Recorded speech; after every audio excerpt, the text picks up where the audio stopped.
கோர்ட்ல ஒரு புருஷனும் பொண்டாட்டியும் போய் நிக்கிறாங்க. அவர் சொல்றாரு, விவாகரத்து தரமாட்டேங்க, நீங்க 2 பேரும் பிரியாம வாழுங்க. சரியான காரணம் இல்ல, பிரியாமல் வாழுங்கள் தான் ஒரு ஜட்ஜால சொல்ல முடியும். நீங்க பிரியமாக வாழுங்கள்னு எந்த ஜட்ஜாலையும் சொல்ல முடியாது. அது அவனே தான் பிரியமா வாழணும். பிரியாம இரு, நீ பிரிஞ்சா கோர்ட்ல கேஸ், பிரிஞ்சா உனக்கு தண்டனை, அதை வேணா சொல்லணும். நான் பிரியாம ஒரே வீட்டுல இருக்க, ஆனா அவன் மேல எனக்கு பிரியமே இல்லை, பிரியத்தை காட்டுன்னு யாரும் சொல்ல முடியாது, யாரும் சொல்ல முடியாது. இங்க அதே மாதிரி நான் எனக்கு இவதான் பிடிக்கும், நீ ஓசியில கொடுத்தேன்ட்டான். கோபம் வந்தது தட்சனுக்கு. நீ தேஞ்சு போ, தேஞ்சு ஒழிஞ்சு போடா, நாசமா போ. இவன் தேய ஆரம்பித்தான். பூரண சந்திரன் கொஞ்சம் கொஞ்சமாக தேய்பிரையாக வர ஆரம்பிச்சான். இன்னும் 3 நாள் தான் பாக்கி இருக்கு. ஆள் அட்ரஸே இல்லாம அடியோட போயிடுவான். ஓடி போனா சிவபெருமான் கிட்ட. எப்பவுமே மாமனாரை எதிர்க்கிற போது மருமகன் எல்லாம் ஒன்னா சேர்ந்துக்குவான், மாமியாரை எதிர்க்கிற போது மருமகன் எல்லாம் ஒன்னா சேர்ந்துக்குவான். இது உலகத்துல இன்னைக்கு அதான் நியாயம். தனித்தனியா சண்டை போடுவா, ஆனா ஒட்டுமொத்தமா ஏதாவது எதுக்கணும்னா எல்லா மருமகளும் ஒன்னா. அதே மாதிரி மாமனாரை ஒழிக்கணும்னா மருமகன் எல்லாம் சேர்ந்துக்குவான். இங்கேயும் பார்த்தா நேர சிவபெருமான்கிட்ட போனான். இந்த தாட்சாயணியை சிவபெருமானுக்கு தான் கல்யாணம் பண்ணி கொடுத்துருக்கான். ஏன்னா எப்பவுமே இப்ப கூட பாருங்க, முதல் குழந்தை பிறக்கிற போது நம்ம சாதாரண நிலைமையில இருந்திருப்போம். அப்ப நம்ம சக்திக்கு தகுந்த மாதிரி ஏதோ ஒரு மாசம் 500 ரூபாய் சம்பாதிக்கிற ஒருத்தனுக்கு கல்யாணம் பண்ணி கொடுத்துருப்போம். அதுக்கப்புறம் நம்ம படிப்படியா பிசினஸ்ல பெரிய பணக்காரன் ஆயிடுவோம். நம்முடைய 3வது பொண்ணை கொடுக்கிற போது பெரிய இன்ஜினியருக்கு 5 லட்சம் ரூபாய் கொடுப்போம். சில பேர் முதல் பொண்ணை கல்யாணம் பண்ணும்போது உச்சத்துல இருப்பான், 3வது பொண்ணுக்கு கல்யாணம் பண்ணும்போது லாஸ்ட்ல இருப்பான். அப்ப மட்டம். இது எல்லாத்துக்கும் ஒரே மாதிரி பண்றதுங்கிறது ஏதோ லட்சத்துல ஒருத்தனுக்கு தான் அமையும். இப்ப இவன் முதல்ல ஏழையாக இருந்த போது ஏழைக்கேத்த எள்ளுருண்டன் நினைச்சு தாட்சாயணிய அப்பா அம்மா இல்லாத, வரதட்சணை கேட்காத, நகை கேட்காத, சொத்து சுகம் இல்லாத சிவபெருமான பார்த்தான். இவனுக்கு யாருமே இல்லையா, இவன் ஆண்டி, இவனுக்கு கொடுத்தா ஒண்ணும் கேட்க மாட்டான், கொடுத்துட்டான் தாட்சாயணி. அப்புறம் வசதிகள் வந்தாச்சு. வசதி வந்த உடனே இந்த மாப்பிள்ளை அவனுக்கு கண்ணுக்கே சரியா தெரியல, மதிக்கல, விட்டுட்டான். மதிக்கவே இல்லை. என்ஜினியர் மாப்பிள்ளைக்கு முன்னால ஒரு கூலிக்கார மாப்பிள்ளை மதிப்பானா? மதிக்கல. அன்னைக்கு எனக்கு கை கொடுத்தானே நினைக்கிற பழக்கம் இல்லை. இப்ப தட்சன் சிவபெருமானே மதிக்கிறதே இல்லை. இப்ப பார்த்தான் சந்திரன் நேர சிவபெருமான்கிட்ட போனான். ஐயா, என்னை இந்த மாதிரி சொல்லிட்டா நான் தேஞ்சு போயிட்டே இந்த 3 நாள்ல அழிஞ்சு போயிடுவேன். காலில் விழுந்தான். சரணாகதின்னு விழுந்தா அவங்களை கை கொடுத்து காப்பாற்றுபவன் சிவபெருமான். ஆனா அவனை கருணாமூர்த்தினே பேரு. தப்பு செஞ்ச சுந்தரமூர்த்தி நாயனாருக்கு கண்ணை பிடுங்கினவன் அவன் தான். ஆனா கண்ணை பிடுங்கின அவனே தான் கோலையும் கொடுத்தா, இடது கண்ணையும் கொடுத்தா, அப்புறம் வலது கண்ணையும் கொடுத்தான். சிவபெருமானை போல கருணாமூர்த்தி யாருமே கிடையாது. இப்ப உடனே பார்த்தா சரி, அவன் காலில் விழுந்தவன அவனை தூக்கி தலைமையில வச்சுக்கிட்டான். அடுத்தது சொன்னான், நீ செஞ்சது தப்புப்பா, நீ என் காலில் விழுந்தே உனக்கு நான் அடைக்கலம் கொடுத்து விட்டேன், அடைக்கலம் தந்து விட்டேன், சடையில இரு. ஏன்னா என் தலைமையில வச்சுக்கிறவன. கங்கை உலகத்தையே அழிக்கிறேன்னு வந்தா பகீரதனுக்காக, அவளையும் என் தலைமையில தான் தாங்கி உலகத்தை காப்பாத்தினேன். இப்ப நீ காலில் வந்து விழுந்த, உன்னையும் அதே இடத்துல அடைக்கலம் தருகிறேன். ஆனால் தட்சணிய மாமனார் வேண்டியவனோ வேண்டாதவனோ, நீ செஞ்சது தப்பு. நீ 10 கல்யாணம் பண்ணிக்கோ, 10 பொண்டாட்டி ஒரே மாதிரி காப்பாத்து, 10 பிள்ளையை பெற்றுக்கோ, 10 பிள்ளைக்கு ஒரே மாதிரி வாய்ப்பு கொடு. ஏன் ஒரு பிள்ளைக்கு மட்டும் 500 ரூபாய்க்கு சட்டை, இன்னொரு பையனுக்கு மட்டும் எதுக்கு 5 ரூபாய்க்கு பிளாட்ஃபார்ம் சட்டை? எல்லாம் நீ பெற்றது தானே. பாரபட்சம் காட்டக்கூடாது. ராமாயணத்துல இத்தனை பிரச்சனைகள் வந்ததற்கே எதையோ காரணம் சொல்லுகிறோம், கிடையவே கிடையாது. தசரதன் தான் காரணம். அவன் 3 பெண்டாட்டியும் மணந்து கொண்டா, 3 பேருக்குமே ஒருத்தருக்கு கூட உண்மையா இல்லை. கைகேயை உத்தமையா தூக்கி தலைமையில வச்சான், பட்டாபிஷேகத்தும் போது அவளுக்கு சொல்லாமையே விட்டான். கோசலைய முதல் மனைவியா மணந்து கொண்டான், கைகேயி வந்த பிறகு கோசலையவே மறந்தான். சுமித்ரை சும்மா ஸ்டெப்னி கல்யாணம் பண்ணிட்டதோட சரி. 4 பிள்ளை பிறந்தது. இவன் யாகம் பண்ணி யாகத்துல கிடைத்த அபிஷேகம் கொடுத்து 4 பேர் யாகத்தினாலதான் பிறந்தாங்க. ஆனா அவன் ராமனை மட்டும்தான் பிள்ளையா நினைச்சான். மத்த 3 பேரையும் மகனேன்னு தசரதன் கூப்பிட்டதா 18 ராமாயணத்துல இல்ல. அந்த பாரபட்சம் தான் அவன் சாகரத்துக்கு நேரம் இருந்து வேகறதுக்கு நேரம் இல்லை. 14 நாள் தைலத்துல கடந்தான். கடைசியில் அவனுக்கு கர்மம் செய்ய ஆள் இல்லாம திண்டாட வேண்டி வந்தது. காரணம் அவன் காட்டின பாரபட்சம். அது கூடாது. சந்தர்ப்ப வசத்தினால ஒரு 2-3 கட்டிட்டாலும் 3 கிட்டே ஒரே மாதிரி இரு. ஒரு குழந்தை உலகத்துக்கு வருதுன்னா தானா வரல, நீங்க உங்களுடைய ஆசையின் காரணமாக அந்த உலகத்துக்கு தந்தீங்க. அந்த பிள்ளைய வளர்க்க முடியுமான்னு யோசனை பண்ணிட்டு குழந்தையை பெத்துக்கணும். கண்ணதாசன் தான் சொல்லுவார், பள்ளி அறைக்குள்ளே நுழைகிற போது எந்த ஆணும் பெண்ணும் பிள்ளையை பற்றி கவலைப்படுவதில்லை. ஆக்சிடென்டல் சைல்டு எல்லாமே தப்பு. நம்மால முடியுமா? இந்த பையனை படிக்க வைக்க முடியுமா? வளர்க்க முடியுமா? தப்பு. பெத்துட்டியா, கஷ்டப்படு. இந்த குழந்தைய முன்னுக்கு கொண்டு வர கஷ்டப்படு. நான் ஒன்றும் செய்ய மாட்டேன், நான் பண்ண மாட்டேன். அப்ப அந்த பிள்ளை ஏன் வந்தது? அது செஞ்ச தப்பா இல்லையே. அப்ப அதே மாதிரி இங்கேயும் நீ தப்பு பண்ணி இருக்க, நீ கல்யாணம் பண்ணி கொண்டவன் உறுதியோட நிக்கணும். ஒருத்தி தான் மணந்து கொள்ளுவேன் சொல்லல, கிடைச்சா போதுன்னு வந்த. அப்ப அந்த 66 பெண்கள் என்ன தப்பு பண்ணினார்கள்? நீ பாரபட்சம் காட்டினது தப்பு. ஒரு பக்கமா பேசினே, பக்கவாதம் வந்துதான் தீரும்.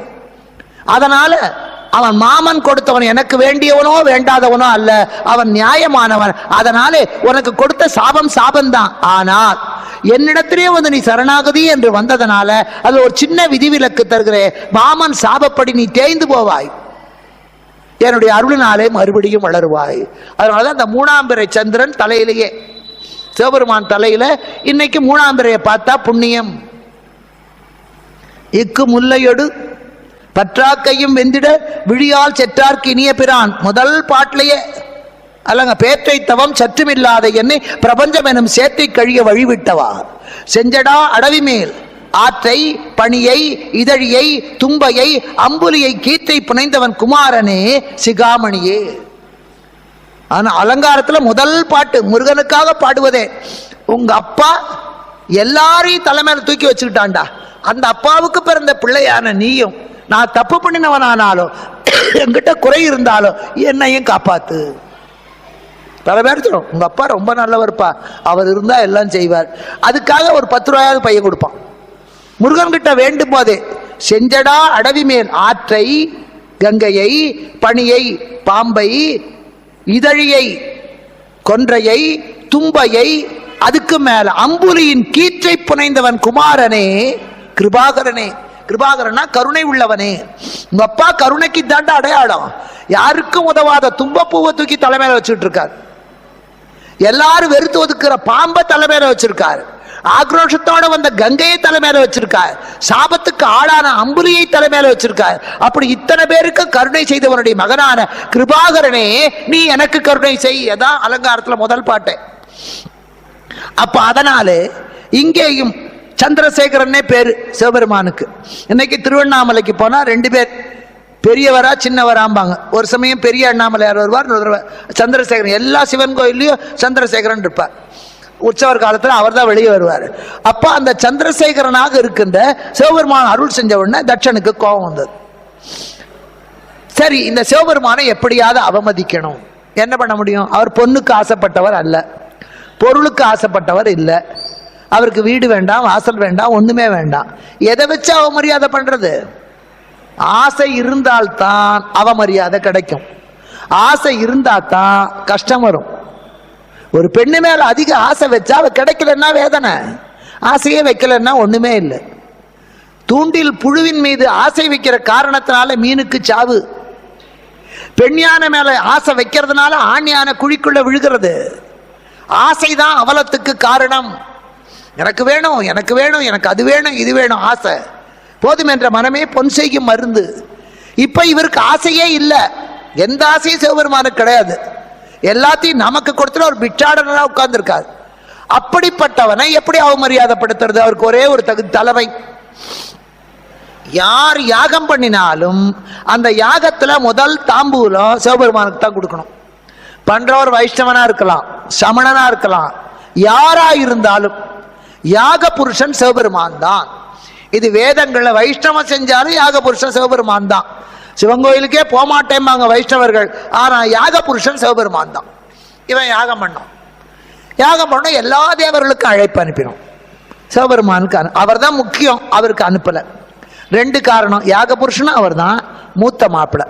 வீட்டில் எது செஞ்சாலும் மூத்த மாப்பிள்ளையை கூப்பிடணும். அவன் ஏழையோ பாழையோ நொண்டியோ மொடவும் இவன் கூப்பிடல. எல்லா தேவர்களும் வந்தார். ஏன்னா இவனுக்கு வசதி நிறைய இருக்கு, எல்லாரும் வந்தார். எல்லாரும் அப்படித்தான். ஒருத்தனை ஒதுக்கணும்னா இன்னொருத்தன் தானா வருவான். அவனை ஒதுக்கிட்டான்டா, அதுக்காக வேண்டியது நம்ம போக வேண்டாமா. அவனை ஒதுக்கினியே நானும் வரமாட்டேன்னு சொல்ற ஒற்றுமை நம்ம கிட்ட கிடையாது. ஒருத்தன் சந்தோஷப்பட்டா சேர்ந்து சிரிக்கிறவன் குறைச்சல், ஒருத்தன் அழுதான்னா நம்ம எட்டி நின்று சிரிக்கிறவங்க அதிகம் அதிகம். அதனால இங்கேயும் எல்லா தேவர்களும் வந்தாச்சு, யாகம் நடக்குது. இதுல யாருக்கு கஷ்டம்னா அன்னைக்கும் சரி இன்னைக்கும் சரி இந்த பெண்களுக்கு தான் கஷ்டம். அப்பாவும் புருஷனும் முறைச்சுக்குவாங்க, மாமனாருக்கு மாப்பிள்ளைக்கும். உன் புருஷன் ஒரு முட்டாள்மா அவன், உங்க அப்பா ஒரு கஞ்ச பிசினாரியும்பா இவன். ரெண்டு யார்கிட்ட? அவகிட்ட தான். ரெண்டு காது இருக்குல்ல, அப்பன் சொல்றதையும் கேட்டுக்கணும், புருஷன் சொல்றதையும் கேட்டுக்கணும். உன் புருஷன் ஒரு தண்டம்மா, தண்டச்சோறும்பா இவன் அவன். உங்க அப்பா ஒரு முண்டாமா இவன், அவ தண்டத்தையும் கேட்டுக்கிட்டு முண்டத்தையும் கேட்டுக்கிட்டு பிண்டமா நிக்கணும். எப்பவுமே அது பெண்களுக்கு இருக்க மத்தளம், ரெண்டு பக்கமும் இடி. இப்ப அப்பா கூப்பிடல, சிவபெருமான் உங்க அப்பா பாரு அவமதிச்சுட்டாருன்னு வாயால சொல்லல, சொல்லிட்டா கூட பரவாயில்ல. இந்த சண்டை போடுற புருஷன் கூட கூட வாழ்ந்துடலாம். இந்த அமுக்குனி பிள்ளையார் மாதிரி உம்முன்னு உட்காந்துருக்கான், அவன் என்ன நினைக்கிறானே தெரியாது. எப்படி போய் அவனை சமாதானப்படுத்துறது? முடியவே முடியாது, முடியவே முடியாது. திட்டிப்டானா ஐயோ உங்களுக்கு இதான் தப்பா போச்சானா, இப்படி செய்யலீங்கன்னு விளக்கம் தரலாம். வாயை திறந்தே சொல்ல மாட்டாங்க. அது ஆனானாலும் பெண்ணானாலும் அவங்களோட குடும்பம் நடத்துறத போல கஷ்டம் வேற ஒண்ணுமே இல்லை. வாயை விட்டு பேசணும். யார்கிட்ட பேசுறீங்களோ இல்லையா, புருஷன் பெண்டாட்டிக்குள்ள கோபமோ தாபமோ சந்தோஷமோ இரக்கமோ சொல்லிடுங்க. ஒருத்தர் சொன்னா தான் அடுத்தவங்க. சண்டை இல்லை, உங்க எண்ணங்களை வெளிப்படுத்துவதில் ஒளிவு மறைவு வேண்டாம். உங்க கல்யாணத்துக்கு முன்னால நடந்ததை நீங்க சொல்ல வேண்டாம். ஆணும் சொல்ல வேண்டாம், பெண்ணும் சொல்ல வேண்டாம், பிரச்சனை வரும். நான் காலேஜில் படிக்கும்போது என்னை 10 பொண்ணு லவ் பண்ணாம்பிங்க, அவள் அது என்னைக்காவது ஒரு நாளைக்கு உங்களை பண்ணுவான். அவள் சொல்லுவா, எங்கள் அத்தை மகன் கேட்டான், மாமா மகன் கேட்டான், மன்னார்குடியில் கேட்டான், மதுரையில் கேட்டாம்பா அவ. நீங்கள் அதை வச்சுக்கிட்டு குழம்புல உப்பு இல்லைன்னா அவனை நினச்சிக்கிட்டு குழம்புல உப்பு போடலையாம்பிங்க. கல்யாணத்துக்கு முன்னாலே நடந்தது எதையும் ஒருத்தருக்கு ஒருத்தர் பரிமாறிக்கொள்ள வேண்டாம். Past is past. ஆனால் கல்யாணம் ஆன பிறகு உங்க 2 பேருக்குள்ள எந்த ஒளிவு மறைவு இருக்கக்கூடாது. இருந்தால் பிரச்சனை. 3வது ஆள் தலையிடுவாங்க. ஆட்டியா போய் சொல்லுவா, அவ என் புருஷன் இப்படி பண்றான்னு அம்மா கிட்ட போய் சொல்லுவா. அதை புருஷன்கிட்டே சொல்லி தொலைய, நீ இப்படி பண்றியா எனக்கு பிடிக்கல செய்யாத, ஏய் நீ இப்படி பண்ற எனக்கு பிடிக்கல. அதை 3வது ஆள்கிட்ட சொல்லி அவங்க தலையிட்டு குட்டையை குழப்பி பெருசாக்குறது தப்பு. இப்ப பார்வதிக்கு வேதனை, அப்பா கூப்பிடல, சிவபெருமான் உங்க அப்பன் கூப்பிடலையேன்னு சொல்லல, இவ தவிக்கிறான். தன் கணவனுக்குரிய கௌரவத்தை கொடுக்கலன்னா எந்த பொண்ணும் ஒத்துக்க மாட்டான். அவன் குடிகாரனோ கொலகாரனோ அவ திட்டுவா, அடுத்தவங்களை திட்ட விட மாட்டான். நீங்க அடிக்கிற போது அப்பா வீட்டுல போய் சொல்லுவா. அதே அப்பா இரவாளத்துல இருக்க அருவாளத்துக்கிட்டு இன்னைக்கு அவன் 2ல 1 பாக்குறேன்னா விடுவாளாவ? இந்த பாருப்பா ஏதோ போனா போதுன்னு உங்ககிட்ட வந்து சொன்னா என்ன கத்திங்க விடாது தூக்குற நீ, அவர் என்ன அப்படி தப்பு பண்ணிட்டாரு, நீ கூட தான் எங்க அம்மாவை அப்படி எல்லாம் அடிச்சேன்னு மாறிடுவா. இந்த பொண்ணுங்களை நம்பி அவங்க கல்யாண விஷயத்துல தலையிடுறத போல ஆபத்தான விஷயம் வேற எதுவுமே இல்லை. அவங்க எப்ப அந்த பக்கம் மாறுவாங்கன்னு விட்டு கொடுக்கவே மாட்டாங்க. அவங்க அப்புறம் சொல்லுவாங்க, நான் மட்டும் சொல்லாம இருந்தா எங்க அப்பா உன்னை சீவி இருப்பாருப்பா, அங்க போய் ஏன் விட்டுற வேண்டி தானே. சிவ விட மாட்டா, சிவ விட மாட்டா. இங்க பார்வதியும் பாக்குறா, இவர் சொல்லல, அவ சொல்றா நான் எங்க அப்பா வீட்டுக்கு போயிட்டு வரேன். பரமசிவன் போகாதேன்னு போகாதேன்னு இவர் சொன்னா, இல்ல யாக புருஷன் நீங்க தான், உங்களுக்குரிய மரியாதையை கொடுக்கல, மூத்த மாப்பிள்ளை என்ற முறையிலேயும் கொடுக்கல, யாக புருஷன் என்ற முறையிலேயும் கொடுக்கல, நான் போய் கேட்கிறேன். அப்ப சிவபெருமான் போனா வராது. இது இன்னைக்கு 100க்கு 90 வீட்டுல நடக்குது. உங்க அப்பா வீட்டுக்கு போனா அங்கேயே போயிடு, இங்க வராது. சரி, அவ அங்கேயே இருந்த அப்பா விடுவாரா? ஏமா உன் புருஷன் வந்து கூட்டிகிட்டே போக மாட்டானா, நீயாவது கிளம்பி போமா. அங்கேயும் இருக்க விட மாட்டாங்க, இங்கேயும் வர விட மாட்டாங்க. வேற நடுத்தருவிலையா நிப்பா. கட்டி கொடுத்தவனுக்கு அக்கறை இல்லை, கட்டிக்கிட்டவனுக்கு அக்கறை இல்லைண்ணா. திருப்பூர்ல எல்லாரும் நல்லவங்க, எங்க ஊர்ல சொல்றேன். இங்க அதனால என்ன ஆச்சு, சொல்றா இல்ல நான் போய் எங்க அப்பாவுக்கு புத்தி சொல்லிட்டு வரேன். பரமசிவன் சொன்னா போனா வராதே, என் பேச்ச மீறி போனா வராதே. பார்வதி இது 100 தடவை சண்டை வர்றது தான் சமாளிச்சுக்கலாம். போறேன் போறேங்கிற புருஷன் போறதும் இல்லை, சாரேந்தாரேங்கிற பொண்டாட்டி சாகிறதும் இல்லை. சண்டை வந்தா ஏய் உங்கூட கொடுத்தன நடத்த எனக்கு பிடிக்கலனாப்பா, நாளைக்கே சாமியாரா போறேம்மா. எவனும் சாமியாரா போய் நான் பார்க்கல. சொல்லி 5வது நிமிஷம் பக்கத்து வீட்டுக்காரி காதை வச்சு கேட்பா, இவன் சாமியாரா போறான். ஏய் இன்னும் கொஞ்சம் குழம்பு ஊத்துமா, இவன் நான் சாமியாரா போறவன். அவ உங்கூட கொடுத்த நடத்துறத ஒரு முறை கழுத்துல தொங்கலாம், தொங்குடியுமா. இவன் தொங்குறாளான்னு பாப்பா பக்கத்து வீட்டுக்காரி. அவ ஏங்க எனக்கு கொஞ்சம் குழம்பு ஊத்துட்டுமாமா. இதுதான் சண்டை. புருஷன் முன்னாடி சாரேன் சாரேங்கிறவ சாகிறதும் இல்லை, போறேன் போறேங்கிறவ போகிறதும் இல்லை. நீ போனா வராதேனா, இது தற்காலிக கோபந்தான், சமாதானம் ஆயிட்டா சரியாயிடுன்னு போனா. அங்க இவளை வான்னு கூப்பிட ஆடு இல்லை. அதுதான் சொன்னாங்க. புருஷன் இல்லாம பிறந்தகத்துக்கு போனா மரியாதை இல்லை. புருஷனோட போனா தான் மரியாதை. புருஷன் இல்லாத பிறந்தகத்துக்கு போனா அந்த பொண்ணை யாரும் மதிக்க மாட்டாங்க. இன்னும் சொல்றேன், கழுத்துல ஒரு மஞ்சக்கயிறை போட்டுக்கிட்டு குடிகாரனோ கொலகாரனோ அவனோட வாழுற பொண்ணுக்கு இந்த உலகம் மதிப்பு கொடுக்குது. ஆனா புருஷன் இறந்து போயோ அல்லது கல்யாணமே பண்ணிக்காமலோ அல்லது ஒரு விவாகரத்து ஆயோ கொடுமைக்கு ஆளான அந்த பெண்ணை உலகம் மதிக்கிறது இல்லை. அது எவ்வளவு படிச்சிருந்தாலும், நான் என்னையும் வச்சு சொல்றேன், எவ்வளவு படிச்சிருந்தாலும் சரி சொல்ல மாட்டாங்க. அவளுக்கு இருக்கிற மரியாதை கிடையாது, சொல்ல மாட்டாங்க. ஒரு நல்ல விசேஷமா அவங்கள கூப்பிடுவாங்க, இவ்வளவு பொண்ணுதானே கூப்பிட மாட்டாங்க. உலகம் இன்னையும் மாறல, இன்னைக்கும் மாறல. அப்ப அதனால அங்க போனா அம்மா கூப்பிடல, அப்பா கூப்பிடல, தங்கைகள் யாருமே கூப்பிடல. இவ தானாவே உள்ள போனான். அப்பா நீங்க செய்யறது தப்புன்னா, நீ வந்ததே தப்பு, நீ என்ன எனக்கு புத்தி சொல்றது? யாக புருஷனான சிவபெருமான என் புருஷன்னு கூப்பிட வேண்டாம், உன் மாப்பிள்ளைன்னு கூப்பிட வேண்டாம். அவர் தான் எல்லாத்துக்கும் மூல காரணம் என்பது வேதங்கள் சொல்லுகிறது. அந்த வேத நாயகனை கூப்பிடாம நீ யாகம் செஞ்சா அதுக்கு பலனே இல்லை, உனக்கு எதிர்மறையான பலன் கிடைக்கும். அதனால உங்க நன்மைக்குத்தான் சொல்லுகிறேன், தேவையில்லை. அவனை கூப்பிட்டு எனக்கு வர்ற நன்மையை விட கூப்பிடாம வர்ற தீமையை நான் ஏத்துக்கிறேன். நீ வந்ததே தப்பு, கிளம்பு. சில பேருக்கு தானா புரியாது, சொன்னா புரியும். சில பேருக்கு சொன்னா புரியாது, தானாவும் புரியாது, சொன்னாலும் புரியாது. தானா புரியாதவனுக்கு புரிய வைக்கலாம், சொன்னா புரியறவனுக்கு சொல்லி புரிய வைக்கலாம். ஆனா நான் புரிந்து கொள்ளவே மாட்டேன்னு பிடிவாதமா இருக்கானே, அவனுக்கு நீங்க என்ன செஞ்சு புரிய வைக்க முடியாது. இவன் பிடிவாதமா நிக்கிறான், கேட்கல, யாகம் பாட்டு நடக்கிறது. பார்த்தா இப்ப திரும்பி புருஷன் வீட்டுக்கும் போக முடியாது, யாரை கேட்டு போனேன்பா. அப்பா வீட்டில் இருக்க முடியாது. பார்த்தா வேற என்ன வழி? அது சீதையானாலும் அவளும் அசோக வனத்துல ராமன் வந்து அழைத்து கொண்டு போவானா? அப்படியே வந்தாலும் நீ கற்புடையவளாத்தான் இருந்தாயான்னு என்ன கேட்டா எப்படி நிரூபிச்சு காட்டுவேன்? ராமாயணத்திலேயே அழுக வர்ற இடம் அதுதான். நான் ஒவ்வொரு முறை படிக்கும் போது அழுவேன். அற்புதன் அரக்கர்தம் வருக்கம் ஆசு அற விற்பனை பூண்டு வெஞ்சிரை மீட்ட அந்நாள் இற்புக தக்கலை எண்ணில் யானுடைய கற்பினை எப்பரிசிழைத்து காட்டுவேன். சீதை சொல்றார், கண்டிப்பா ராமன் வருவான், ராவணன் அழிப்பான், அரக்கர் குலத்தையே ஒழிப்பான், என்னை சிறை மீட்டு கொண்டு போவான். அப்படி போற போது நீ அந்த ராவணனுடைய நாட்டுல 10 மாசம் கற்போட தான் இருந்தியாடின்னு கேட்டா நான் எப்படி நிரூபிச்சு காட்டுவேன்? இதனை தேங்காய முத்தலா இளசான்னு உடைச்சு காட்ட, இல்ல வாழைப்பழமா பழுத்ததா அழுகினதான் முறிச்சு காட்ட. கற்பு என்பது மனசை பொறுத்தது, உடம்ப பொறுத்தது அல்ல. மனசை யாருக்கு விண்டு காட்ட முடியாது. எப்படி காட்டுவேன் அழறான். அதை விட இற்பிரிந்து உயிர்ந்தரில் என்னை போல் கற்புடை மடந்தையர் கதையில் யாருமே பிரிந்து உயிர் வாழ்ந்ததில்லை. நான் சாவேன்னா காட்டுக்கொடிய கழுத்துல மாட்டிட்டு தற்கொலை பண்ணிக்க போறா. அப்பத்தான் ஆஞ்சநேயர் ராமநாமத்தை சொல்லி காப்பாற்றுவார். ஏன்னா சீதையானாலும் சரி, இன்றைய பேதையானாலும் சரி, இந்த ஒரு கேள்வியை ஒரு கணவன் கேட்டு விட்டா அதை நிரூபிப்பதற்கு வேற எந்த சாட்சியும் இல்லை, எந்த சாட்சியும் இல்லை. எப்படி நிரூபிச்சு காட்ட முடியும் அவளால? இந்த குழந்தை எனக்கு தான் பிறந்ததாம்மா எப்படி சொல்ல முடியுது? ஒரு வார்த்தை. நீங்க 1008 டிஎன்ஏ டெஸ்ட் எடுக்கலாம், அதை எடுக்கலாம், இது எடுக்கலாம். ஆனா அந்த வார்த்தை சொன்ன போது பக்கத்துல இருந்த 10 பேர் அதைத்தானே நம்புவாங்க. அவங்களுக்கு எல்லாமா நீங்க சர்டிபிகேட்டை காட்டிட்டு இருக்க முடியும்? பெண்ணை வீழ்த்துவதற்கு ஆணுக்கு இருக்கிற ஒரே ஆயுதம் அவள் கற்பிலே குற்றம் சொல்வது. பெண்ணுக்கு ஆணை வீழ்த்துவதற்கு இருக்கிற பலமான ஆயுதம் உப்பு சட்டி தான். பிடிக்கலன்னா இத்தனை உப்பள்ளி போட்டா அவன் ஜோர் மண்ணு. அவனை பழி வாங்கிறதுக்கு அவளுக்கு அதுதான் வழிய. அவனை போய் நீ ஒழுக்கம் கட்டவன்னு சொல்லி பிரயோஜனம் இல்லை. ஆமாண்டிம்மா, ஆமா நான் இன்னும் 4 கல்யாணம் பண்ணிப்பேம்மா சொல்லி பிரயோஜனம் இல்லை. அதனால இங்கேயும் சீதைக்கு அதே நிலைதான், எந்த பேதைக்கும் அதே நிலைதான்.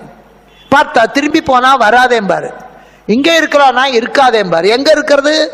தற்கொலை தவிர வழி இல்லை. ஆனானப்பட்ட தாட்சாயினி, ஆனானப்பட்ட ஆதி பராசக்தி, உலகத்துக்கெல்லாம் அருள் செய்கிற அந்த தாய் அந்த அக்னி குண்டத்திலேயே விழுந்தார். அப்படி விழுந்த பொழுதுதான் செய்தி தெரிஞ்சு சிவபெருமான் வருகிறார். அகோர வீரபத்ரர் சடையிலிருந்து அடிக்கிறார், வீர காளி வருகிறார், அத்தனை பேரை அழித்தார்கள். அவ அக்னி குண்டத்துல விழுந்துட்டா. அந்த சதி, அதாவது சதியின் பேர். அப்புறம் புருஷன் இறந்த நெருப்புல விழுந்தா அவளுக்கு பேர் சதியின் பேர். நம்ம தமிழ்நாட்டில், இந்தியாவில் அந்த பார்வதியினுடைய உடம்பை எடுத்துக்கொண்டு சிவபெருமான் ஆடுறார். அப்படி உக்ர தாண்டவம். அந்த உடம்ப வாங்க முடியல. இன்னைக்கு ரொம்ப அன்புள்ள ஒருவர் திடீர்னு இறந்து போயிட்டா அந்த பணத்தை எடுக்க அந்த மனைவி விடவே மாட்டான். ஐயோ என்னை விட்டு போகாதீங்க, அவன் தான் செத்து போயிட்டான், இனி பிரயோஜனம் இல்லைன்னு தெரிஞ்சா கூட விட மாட்டான். அவளை நகர்த்திட்டு 4 பேரை பிடிச்சுக்க சொல்லி கூட்டிட்டு போவாங்க, குழந்தைய விட மாட்டான். இங்க விடல, சிவபெருமான்கிட்ட அந்த உடம்ப வாங்க முடியல. திருமால் உடன் பிறந்த அண்ணன் கேட்கிறார், தேவர்கள் அவர் ஆடின ஆட்டத்துல அந்த எம்பெருமாட்டியுடைய உடம்பு அந்த அக்னியில வெந்து போய் அந்த அங்கங்கள் ஒவ்வொன்றா சிதறி விழுந்தது. அது விழுந்த இடம் தான் 52 சக்தி பீடங்கள் இந்தியாவில் இன்னைக்கு இருக்கு. அவளுடைய இடுப்பு மேகலை விழுந்த இடம் தான் காஞ்சிபுரம், அவளுடைய கண் விழுந்த இடம், அவளுடைய கை விழுந்த இடம் மானசரோவர், அவ கண் விழுந்த இடம் முகைர். 52 சக்தி பீடம் இந்தியாவிலே இருக்கு, இந்தியாவுக்கு வெளியிலேயே. அந்த அங்கங்கள் விழுந்த இடம் தமிழ்நாட்டில் ஒரே ஒரு சக்தி பீடம் தான், அது காஞ்சிபுரம் ஒன்று தான், மற்றதெல்லாம் வடக்க தான் எல்லாமே. அப்போ அப்படி உகுத்துவ தாண்டவம் ஆடுகிறார். இப்ப அந்த எம்பெருமாட்டி இறைவனுடைய அருளினாலே மீண்டு வந்து கைலாயத்தில் இருக்கா. இப்ப அவ கேட்கிறா, ஐயோ நான் தக்கனுடைய மகளாக பிறந்து தாட்சாயினி என்ற நாமத்தோட வாழ்ந்தேன், இந்த பெயர் அழியணும்னா நான் செத்தாத்தான் அழியும். இந்த உடம்போட இருக்கிற வரைக்கும் இந்த பெயர் தான். நான் நாளைக்கு கழுதியா வந்து அந்த ருக்மணி கந்தபுராணம் சொல்லணும் எங்க சரவணனா அப்பாவை கேட்க மாட்டாங்க. உடம்பு மாறி போச்சுன்னா பெயரும் மாறி போகும். இப்ப அதான் கேட்கிறான், கற்பனை முதலிய கடந்த கண்ணுதல் சிற்பர நின்னை இகழ் தக்கன் மனையிலே பற்பல நாள் வளர்ந்து அவன் பயந்த மகவென சொற்படு நாமமும் சுமந்துள்ளேன். நான் தாட்சாயினி என்ற பெயரோட இத்தனை நாளா வாழ்ந்துகிட்டு இருக்கேன். ஆங்கவன் தன்பால் எய்தியே ஓங்கினான் வளர்ந்த உடலம் தன்னை நீங்குவேன். அவனுடைய பெண்ணாக பிறந்து வளர்ந்த இந்த உடம்பை நான் நீக்கணும். அவ எப்படி சாக முடியும்? அக்னியில விழுந்து கூட எம்பெருமான் கொண்டு வந்து சக்தி பீடம் சொல்லி அவளை கொண்டு வந்துட்டாரு. சக்திக்கு அழிவில்லை, அது கண்ணுக்கு தெரியாத அரூபம். இப்போ இந்த உடம்பை நான் நீக்கணும். அப்ப நான் இன்னொரு பிறப்பு, இதை பிறப்புன்னு சொல்ல முடியாது, இன்னொரு வடிவம். பனிக்கட்டியா இருக்கு, அப்ப திடம். அது உருகி போனா தண்ணீர் திரவம், அதை வச்சு காய்ச்சினா அதுக்கு ஆவியா போகுது, அது வாயு. ஒன்னே தான் 3 நிலை மாறுகிறது. அதே மாதிரி இவளும் எனக்கு வேற வேணும். அப்பத்தான் இறைவன் சொல்லுகிறார் புதிய பூபாலம். இன்றைய தலைப்பே அதுதான். அப்ப சொல்லுகிறார் புதிய விடியலின் பூபாலம். இந்த கந்தசஷ்டி விழாவுக்கே பூபாலம்னா காலை நேரத்திலே விடியற்காலையிலே விடிவதை எதிர்நோக்கி பாடுவது. எம்பெருமாட்டி பாடினார், புதிய விடியல் வேண்டும், புதிய ஞானம் பிறக்க வேண்டும், ஞானம் தோன்ற வேண்டும். அப்ப இறைவன் சொல்லுகிறார், இமயமலையிலே பர்வதராஜன் குழந்தை இல்லையேன்னு தவம் பண்றான், நீயே அவனுக்கு மகளாக பிறக்க வேண்டும் தவம் பண்றான். உள்ளுவதெல்லாம் உயர்வுள்ளல். நாம அந்த மாதிரி தான் கேட்கணும், முருகனே எனக்கு குழந்தையா வந்து பிறக்கணும், எனக்கு அம்பாளே எங்க வீட்டுக்கு வரணும். அவளா வர்றாளோ வரலையோ வேண்டுதல தப்பே இல்லை, உயர்ந்ததை நினைக்கணும். பிறந்த குழந்தைய அம்பாளா நினைக்கணும், பிறந்த குழந்தைய முருகனா கிருஷ்ணனா நினைக்கணும். நாம எப்படி நினைக்கிறோமோ அப்படித்தான் கூப்பிடுறதும் அப்படித்தான். கண்ணா வாடா, முருகா வாடா, ஐயா வாடா கூப்பிடணும். நாசமா போறவனே வாடா இங்க, அவன் தான் நாசமா போறான், வந்தா என்ன போனா என்ன. காத்தால எழுப்புற போதே சனியனே எழுந்துரு, சனியை எழுந்தாலே ஆபத்து, தூங்குற சனியனை எதுக்கு எழுப்புற நீ காலங்காத்தால? இதெல்லாம் வேண்டாத வேலை. நல்ல பேரை சொல்லி ஆண்டவன் பேரை சொல்லி அந்த குழந்தையவே ஒன்னு சொல்றேன், உலகத்திலே கடவுளை காணுவது ஒரு வகை, கடவுளிலே உலகத்தை காணுவது ஒரு வகை. இப்ப கோயிலுக்கு போறீங்க, குருவாயூருக்கோ முருகன் கோயிலுக்கோ, அபிஷேகம் பண்ணி அழகா அலங்காரம் பண்ணி கன்னத்துல ஒரு திருஷ்டி போட்டு வச்சு சில நிக்குது. நான் ஒரு அம்மா பாக்குறேன், ஐயோ பார்த்தா அந்த குருவாயூரப்பனை அப்படியே தூக்கி இடுப்புல வச்சுக்கலாம் போல இருக்கேன், இந்த முருகனை பார்த்தா அப்படியே தூக்கி இடுப்புல வச்சுக்கலாம் போல இருக்கேன், இந்த பிள்ளையார கொழுக்கு முழுக்குன்னு இருக்கானே அவனை தூக்கி அப்படியே இடுப்புல வச்சுக்கலாம் போல இருக்கே. இப்ப கடவுளிலே அவள் குழந்தை என்ற உலகத்தை பார்க்கறான்.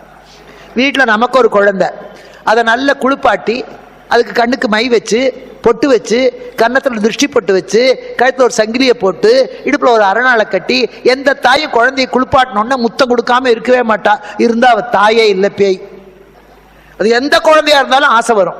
அவள் தூக்கி முத்தம் கொடுத்து குழந்தையை பார்த்தா இப்போ அப்படியே கிருஷ்ணனாட்டம் இருக்கான், குழந்தையை பார்த்தா அப்படியே முருகனாட்டம் இருக்கான். இது குழந்தையிலே தெய்வத்தை பார்ப்பது. சுவாமியை பார்க்கிற போது குழந்தையாட்டம் இருக்காங்கிறது கடவுளிலே உலகம்.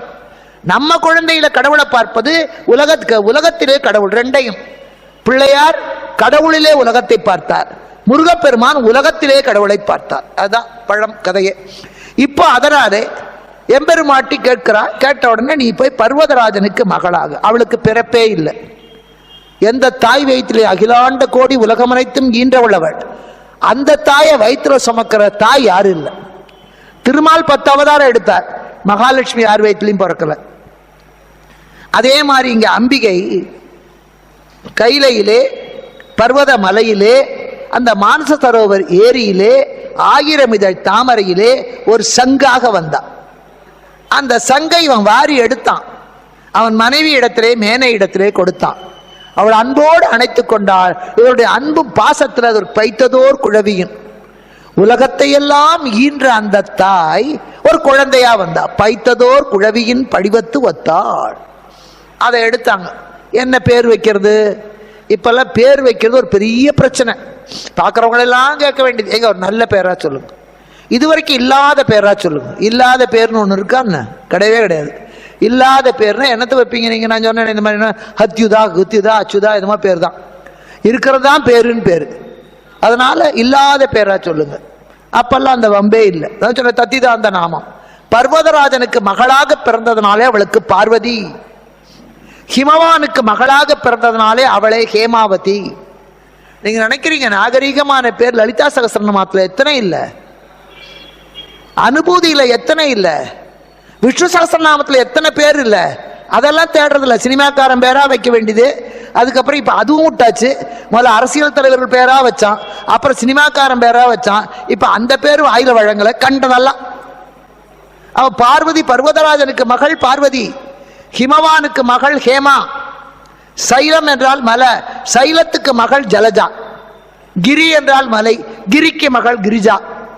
நகம் என்றால் மலை, நகத்துக்கு மகள் ஆகையினாலே நகஜா. இத்தனையும் பேர் தான். ஏன் கிரிஜான் வைய, ஹேமான் வைய, எல்லாம் நல்ல பேர் தானே.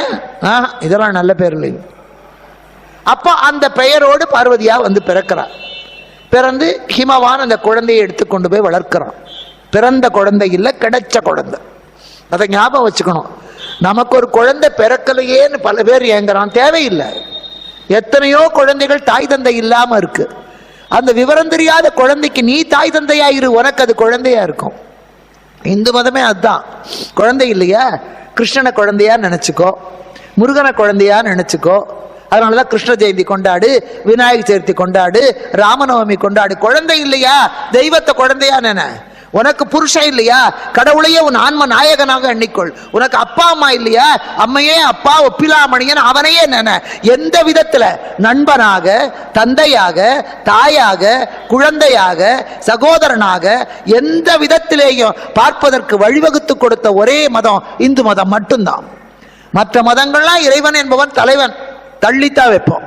நாம அப்படி இல்லை. அம்மாவா பக்கத்துல வச்சுக்கலாம், மடியில படுக்கலாம், அப்பாவா வேண்டியதை கேட்கலாம், நண்பனா குறைகளை சொல்லலாம், பிள்ளையா கொஞ்சலாம், எல்லா விதத்திலேயும் வழிபட்ட வரலாறுகள் உண்டு. இப்ப இங்க அதே மாதிரி அவளை குழந்தையா எடுத்து சீராட்டி வளர்த்தார். 5 வயசு, 5 வயது அரியா பருவம். அந்த 5 வயசுல அந்த குழந்தை தான் முன்வினை பையன். அந்த குழந்தை எனக்கு இறைவனே நாயகனாக வர வேண்டும், சிவபெருமானே எனக்கு கடவனாக வர வேண்டும். சிவபெருமானே வரலனாலும் வந்தவன சிவபெருமானா நினைக்கலாம். ஆண்டவனே எனக்கு கடவுள், அது மாதிரி நடந்துக்கணும். ஒரு அரக்கனே புருஷனா வந்தா சூரபத்மனே கணவனா வந்துட்டானே. இப்போ பல பேர் சொல்றாங்க, எனக்கு வந்திருக்கிறவளா அப்பா காந்தாரி சூர்பனக, நீ நல்லபடியா வேண்டல, நீ சீதை வரணும், சாவித்திரி வரணும், பார்வதி வரணும்னா உனக்கு அப்படி வந்திருப்பா. நீ ஏதோ ஆத்திரத்துல அகங்காரத்துல நினைப்ப, சூர்பனகையா வர்ற. எப்படி கூப்பிடுறோமோ அப்படித்தானே. மாவு இருக்கிற மனம் போலதான் கூழ் இருக்கிற குணம். சீதையேன்னு கூப்பிட்டா அவ அன்போட வருவா, நீ சூர்பனகையேன்னு கூப்பிட்டா அவ அகங்காரத்தோட தான் வருவா. இப்போ வீட்டில் அதுதானே, கரண்டியோட வருவா எது கூப்பிட்டீங்கன்னு. இங்க அதனால இவனும் அந்த குழந்தைகிட்ட, அவன் நல்ல பக்தன். ஏன்னா ஆண்டவனை வேண்டித்தான் குழந்தை பிறந்தது. சிவபக்தன். ஏன்னா வீட்டில் பெற்றவர்களுக்கு பக்தி இருந்தா தான் குழந்தைக்கு பக்தி வரும். பெற்றவங்களுக்கு புத்தி இருந்தா தான் குழந்தைக்கு புத்தி வரும். அம்மா ஒழுங்கா சமைச்சா தான் குழந்தைக்கு சமைக்கணும்னு ஆசை வரும். அப்பா சுத்தமா இருந்தா தான் பிள்ளை சுத்தமா இருப்பான். அப்பா ஒரு கையில கோப்பை, ஒரு கையில சிகரெட்டு, டேய் ஒழுங்கா படிடா. பையன் சொல்லுவான், நீ முதல்ல ஒழுங்கா புடிடாமா, நடுக்குது கையை, ஒழுங்கா புடிடாமா. எப்படி இருப்போமோ அப்படித்தான். அங்கிருந்தான் வருது. வேப்ப மரத்துல இருந்து வேப்ப மேதை தான் வரும், வேப்பங்காய் தான் காய்க்கும். ஆப்பிள் மரத்துல இருந்து ஆப்பிள் தான் காய்க்கும், வேப்ப மரத்துல ஆப்பிள் காய்க்காது. நாம எப்படி இருக்கோமோ, எதை ஆசைப்படுகிறோமோ அதான்.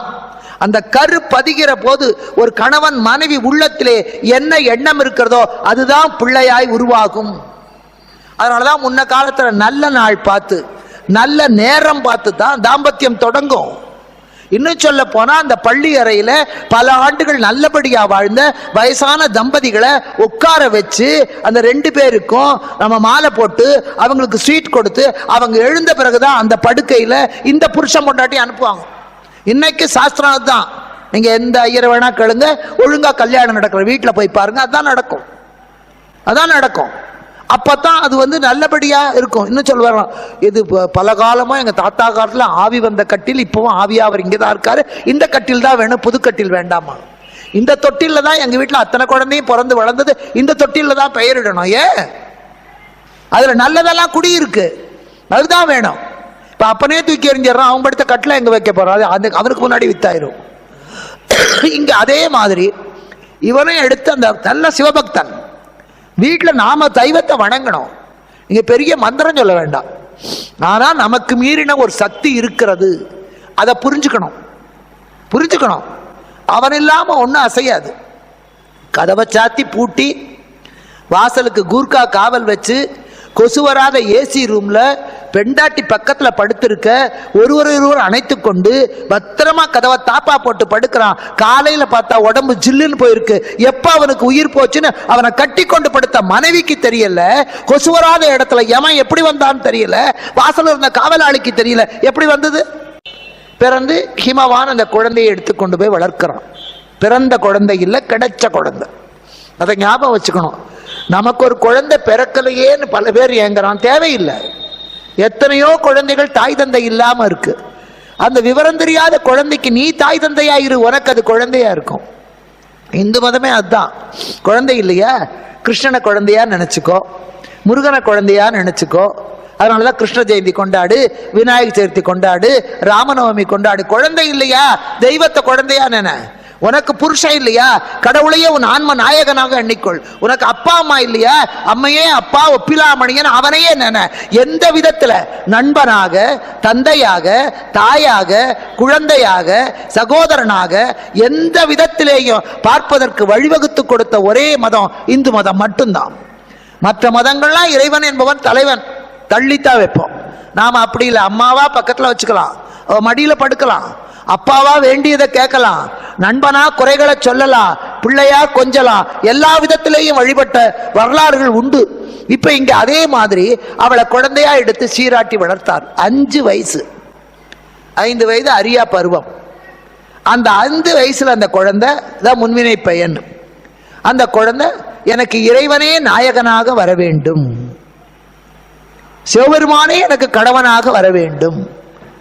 சிவபெருமானே வரலனாலும் வந்தவன சிவபெருமானா நினைக்கலாம். ஆண்டவனே எனக்கு கணவன், அது மாதிரி நடந்துக்கணும். ஒரு அரக்கனே புருஷனா வந்தா சூரபத்மனே கணவனா வந்துட்டானே. இப்போ பல பேர் சொல்றாங்க, எனக்கு வந்திருக்கிறவளா அப்பா காந்தாரி சூர்பனக, நீ நல்லபடியா வேண்டல, நீ சீதை வரணும், சாவித்திரி வரணும், பார்வதி வரணும்னா உனக்கு அப்படி வந்திருப்பா. நீ ஏதோ ஆத்திரத்துல அகங்காரத்துல நினைப்ப, சூர்பனக ஏன் வர்ற, எப்படி கூப்பிடுறோமோ அப்படித்தானே. மாவு இருக்கிற மனம் போலதான் கூழ் இருக்கிற குணம். சீதையேன்னு கூப்பிட்டா அவ அன்போட வருவா, நீ சூர்பனகையேன்னு கூப்பிட்டா அவ அகங்காரத்தோட தான் வருவா. இப்போ வீட்டில் அதுதானே, கரண்டியோட வருவா எது கூப்பிட்டீங்கன்னு. இங்க அதனால இவனும் அந்த குழந்தைகிட்ட, அவன் நல்ல பக்தன், ஏன்னா ஆண்டவனை வேண்டித்தான் குழந்தை பிறந்தது. சிவபக்தன். ஏன்னா வீட்டில் பெற்றவர்களுக்கு பக்தி இருந்தா தான் குழந்தைக்கு பக்தி வரும், பெற்றவங்களுக்கு புத்தி இருந்தா தான் குழந்தைக்கு புத்தி வரும். அம்மா ஒழுங்கா சமைச்சாதான் குழந்தைக்கு சமைக்கணும்னு ஆசை வரும். அப்பா சுத்தமா இருந்தா தான் பிள்ளை சுத்தமா இருப்பான். அப்பா ஒரு கையில கோப்பை, ஒரு கையில சிகரெட்டு, டேய் ஒழுங்கா படிடா, பையன் சொல்லுவான் நீ முதல்ல ஒழுங்கா புடிடாமா, நடுக்குது கை, ஒழுங்கா புடிடாமா. எப்படி இருப்போமோ அப்படித்தான். அங்கிருந்து தான் வருது. வேப்ப மரத்துல இருந்து வேப்ப மேதை தான் வரும், வேப்பங்காய் தான் காய்க்கும். ஆப்பிள் மரத்துல இருந்து ஆப்பிள் தான் காய்க்கும், வேப்ப மரத்துல ஆப்பிள் காய்க்காது. நாம எப்படி இருக்கோமோ, எதை ஆசைப்படுகிறோமோ அதான்.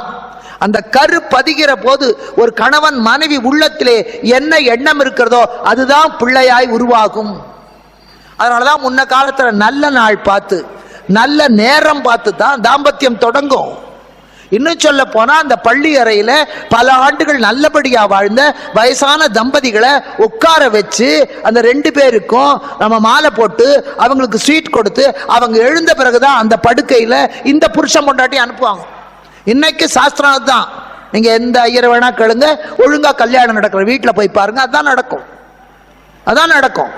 அப்பதான் அது நல்லபடியா இருக்கும். இன்னும் சொல்லுவாங்க, இது பல காலமா எங்க தாத்தா காலத்துல ஆவி வந்த கட்டில், இப்பவும் ஆவியா அவர் இங்கதான் இருக்காரு, இந்த கட்டில் தான் வேணும், புது கட்டில் வேண்டாமா, இந்த தொட்டில தான் எங்க வீட்டுல அத்தனை குழந்தையும் பிறந்து வளர்ந்தது, இந்த தொட்டில தான் பெயரிடணும்.